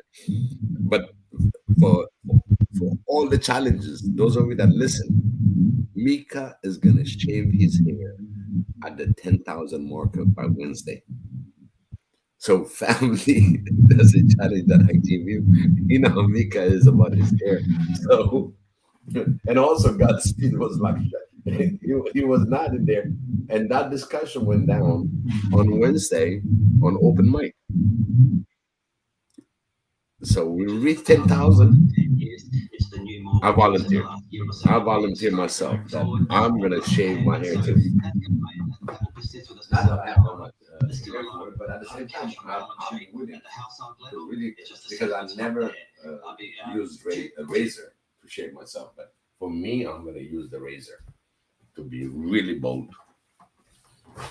So the challenge is on. So please pass it on to your family. Tell them Mika is gonna shave his hair. They might not care about my shorty hair, but you tell them Mika and God's power gonna shave their hair. Let's raise this 10,000. You know that, right? When that is. Yeah. Guys, you should. I was saying, so that when people go to the One Africa, when we go finally to the One Africa offices, right, everybody find a bunch of people with shaved. You're in it too? You're gonna shave with us too? Good. Yeah, okay. You know what? We will shave all. Shave everything. We will shave in unison, so that everybody we can come here with shiny heads, and I will shave and apply oil so that my head can shine. Oh my God, I mean, one of the days I was saying, Marie Antoinette, look at him. We got one more.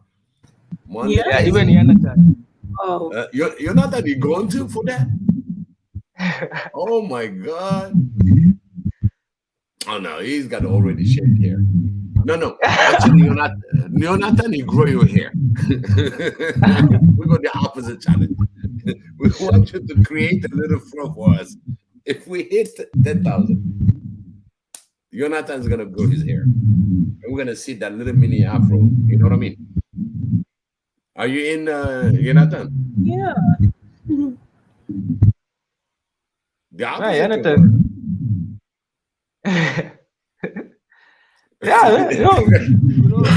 Man. It's so funny that we just said, shave it again.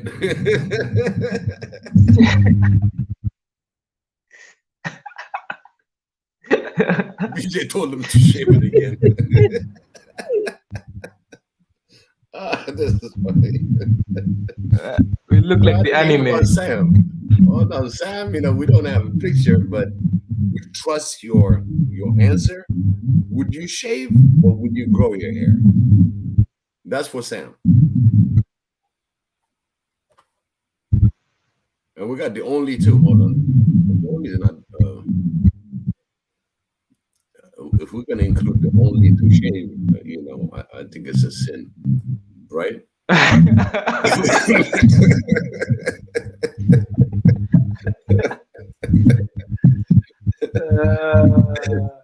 We cannot remove that. I just want to see the volunteers in here that shave if we're gonna be putting this. Anyway, it's a good Yeah, thing that I think all the men have volunteered. Sam hasn't volunteered though. what Sam said. He's a troublemaker.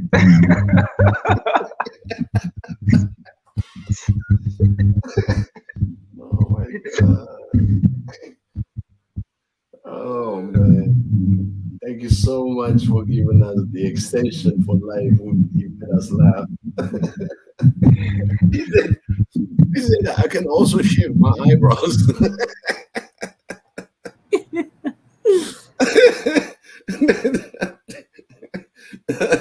Oh my god.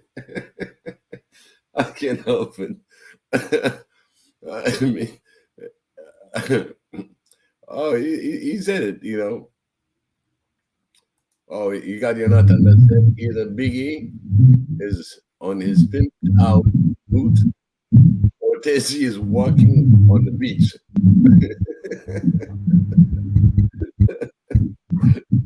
I'm just in my little office right now. I think he's saying that because we're hearing some feedback. It sounds like the microphone or a speaker or something. Yeah, I think that is Monetezi. It's Monetezi speaker. Okay. Yeah, the echoing it. This is so good. Thank you so much, family, for making me laugh. I mean, this is a funny, this is a funny time. It's really good. And then he says, I have a feeling you already have some part of. Oh no. You're not Sam going at it.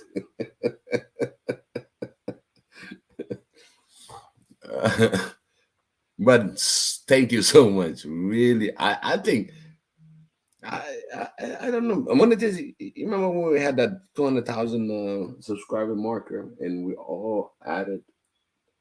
So I think I remember the part. I remember. oh my, that's the thing. You see, that you're in and we.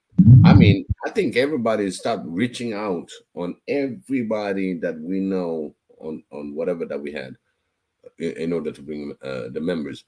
Now, I'm still thinking about getting that streamathon and make sure that we have a 24 hours and open, and that we got to decide on the date because I want it to be a 24 hours that everybody goes in, everybody's gonna text, everybody's gonna be sending information. We can do it. We can do it. I think when we're live and bringing 24 hours of streamathon, streaming 24 hours, bringing different funny things that happen. A few stream that what we did in the past, bringing things. I think we can do it. Again, you remember where I said I should, I could, and I will? These are small disciplines for all of us to have it as a role in our lives. I should, yeah, because you have the idea. Is it going to be easy? Yeah, it's easy to put it together, but there's a hard work to it. Yes, there's a hard work. And then the next thing is when you really answer the two, I will. And that will, I think if we got that 24 hours streamathon, I think it will be successful. And in fact, Jonathan also talked about it.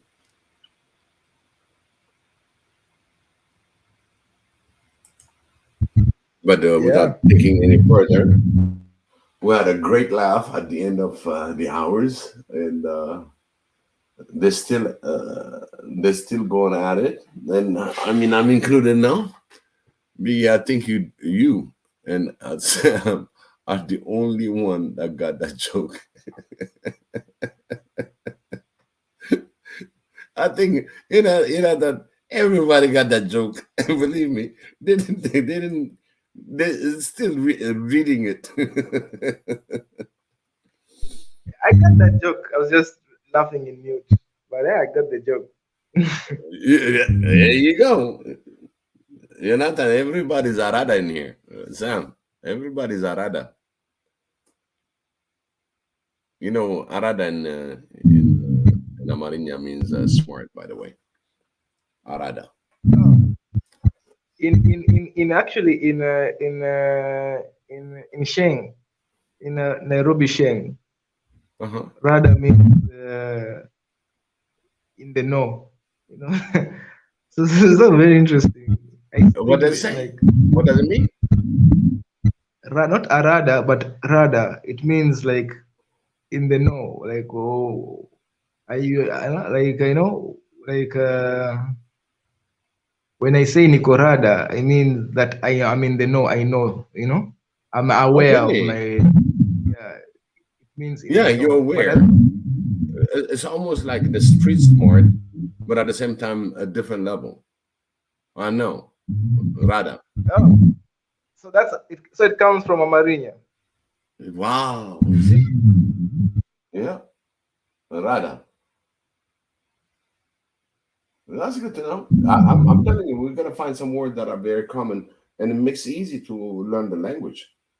When you have a lot of common, then you focus on listening, and when you start putting your listening skill into the language, you'll improve furthermore because you got a lot of common language. I mean, common words. Do you guys have the word souk?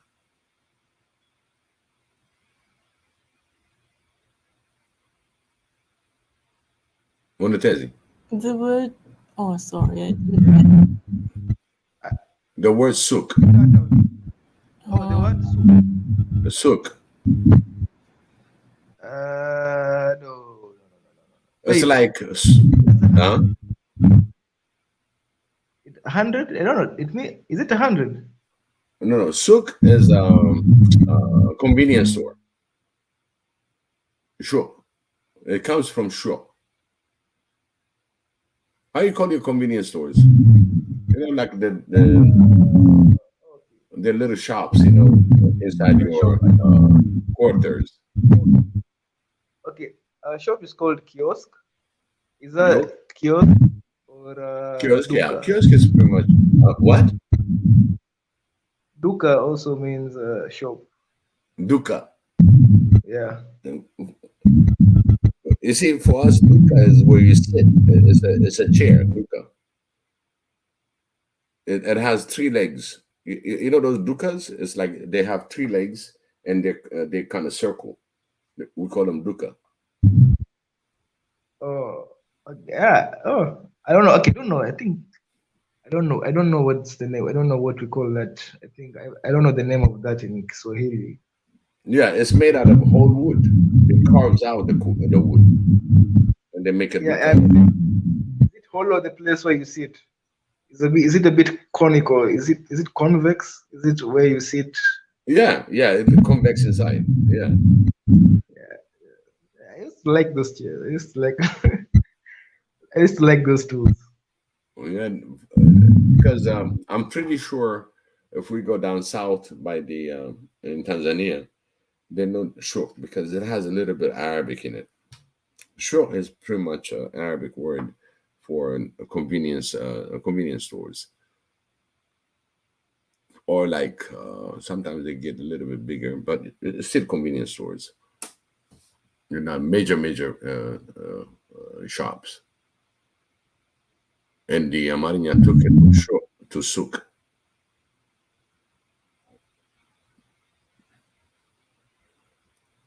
Yeah, you see that Jonathan already says store. Okay. BJ puts in no hiding. BJ is still active in here. This is the time for the truth. There's no hiding anything.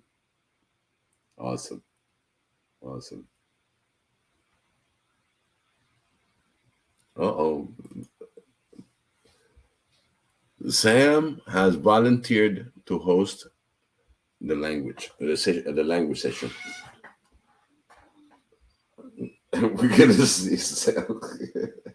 Definitely, because he worked on the translator Yes. on An so electronic translator, right? exactly. Wow. I know he said everything was working, but they're still working some a few bugs to it. Enlighten us a little bit, Sam. Before we close the session, and we'll cash in Monday show where we at and how far you are, and we cannot wait to have you on this panel. Oh my God, we're ready to grill you. No, I'm kidding. I'm kidding.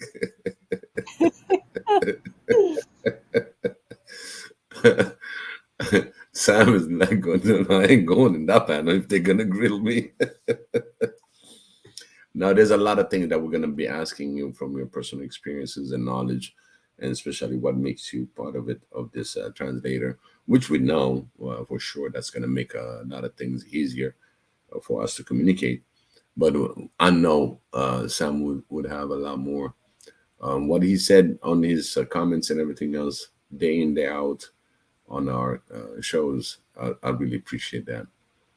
I really appreciate that. We just said Thursday show will be hosted by Sam.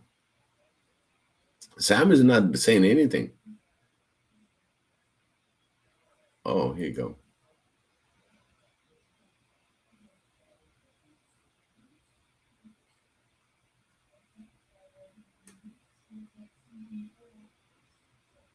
South Central Ethiopic language classified with Argoba and not related to Tigray or Tigrinya and Giz. Wow. That's new. You see, right here. Remember the Giz language.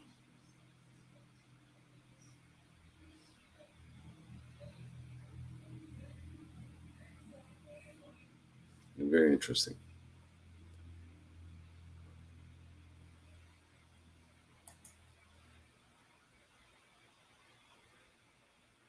It's the same for your Thursday show. So Jonathan is coming back at him. I'm looking for the official latest study that did all the classification. So, okay, that's good.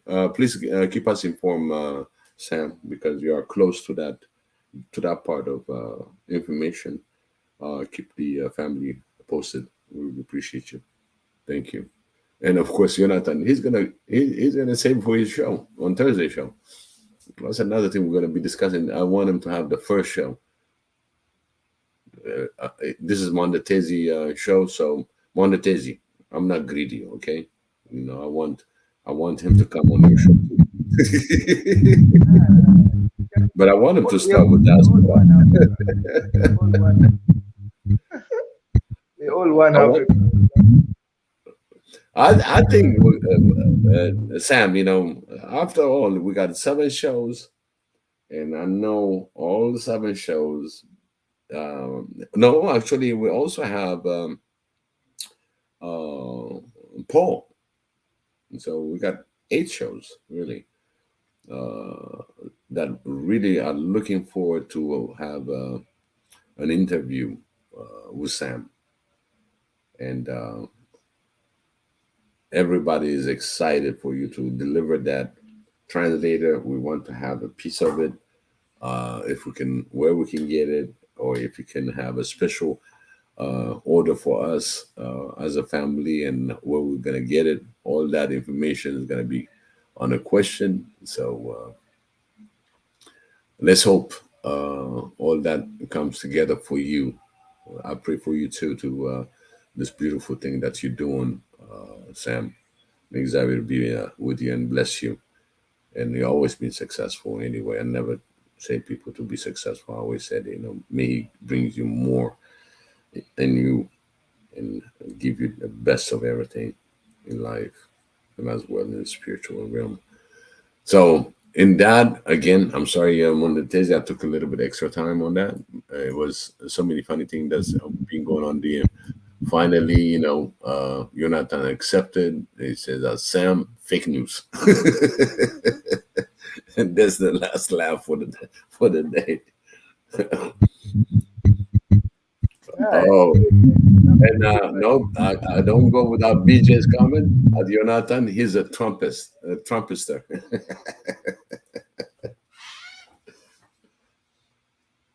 All right, Mondatezi, I'll let you wrap it. You did all the prayer, the blessings, and really appreciate the family. Keep donating. Like I said, this thing is not just going to happen overnight, just by itself. We have to donate. We have to participate. We got to look forward into this office, and it's going to happen. I should, I could, and I will. Thank you. Yeah, CDK is giving you a special thanks.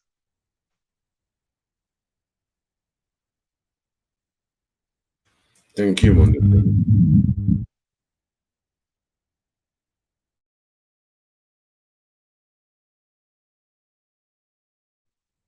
My internet, do you want to say something?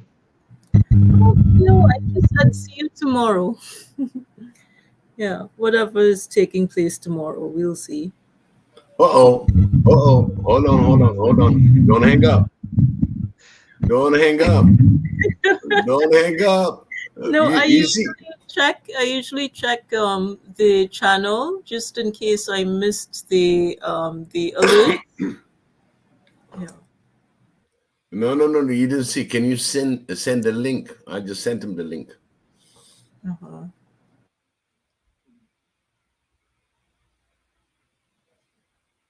Sam asked for the link.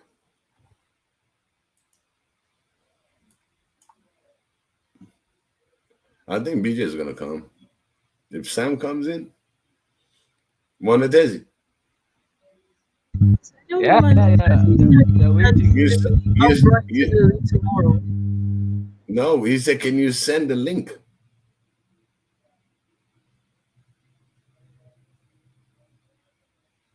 Oh, man, that was a fake news. I thought Sam was going to surprise us just like that at the last minute. BJ really did say he was a Yeah, there you go. Listen, the way he wrote it, right?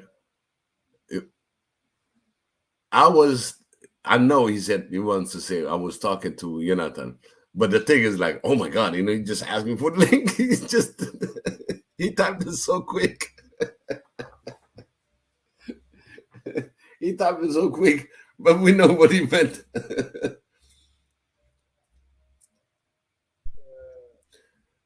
All right, Mondatezi, wrap it up.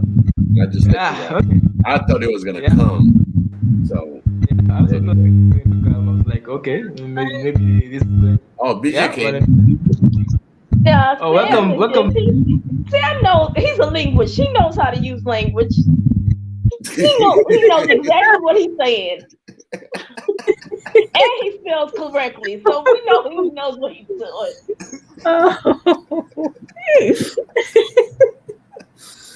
Oh. I told you BJ's gonna jump in. You know me well. You know me too well. I don't run from too many fights.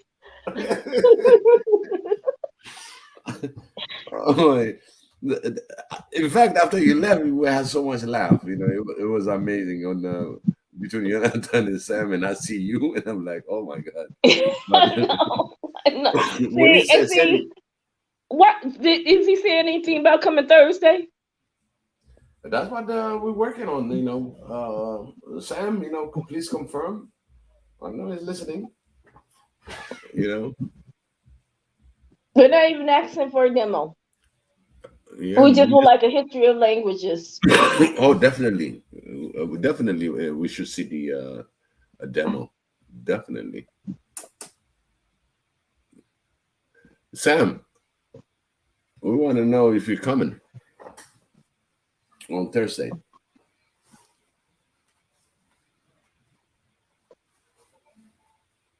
We already got you to shave your eyebrows, so now we just need you explain in Aramaic what that means.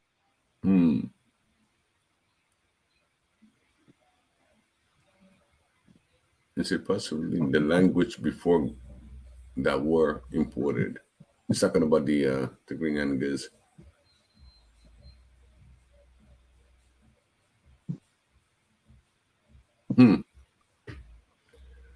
Well, we kept Mundatezi too long, but Mundatezi, really, it's your wrap, it's your show. Thank you so much for having us. Thank you. Thank you. Thank you, guys, for having the show. Thank you for contributions. Everybody. Yep, it's a wrap. Thank you, Sam, for teasing us. Next time, right? Yeah.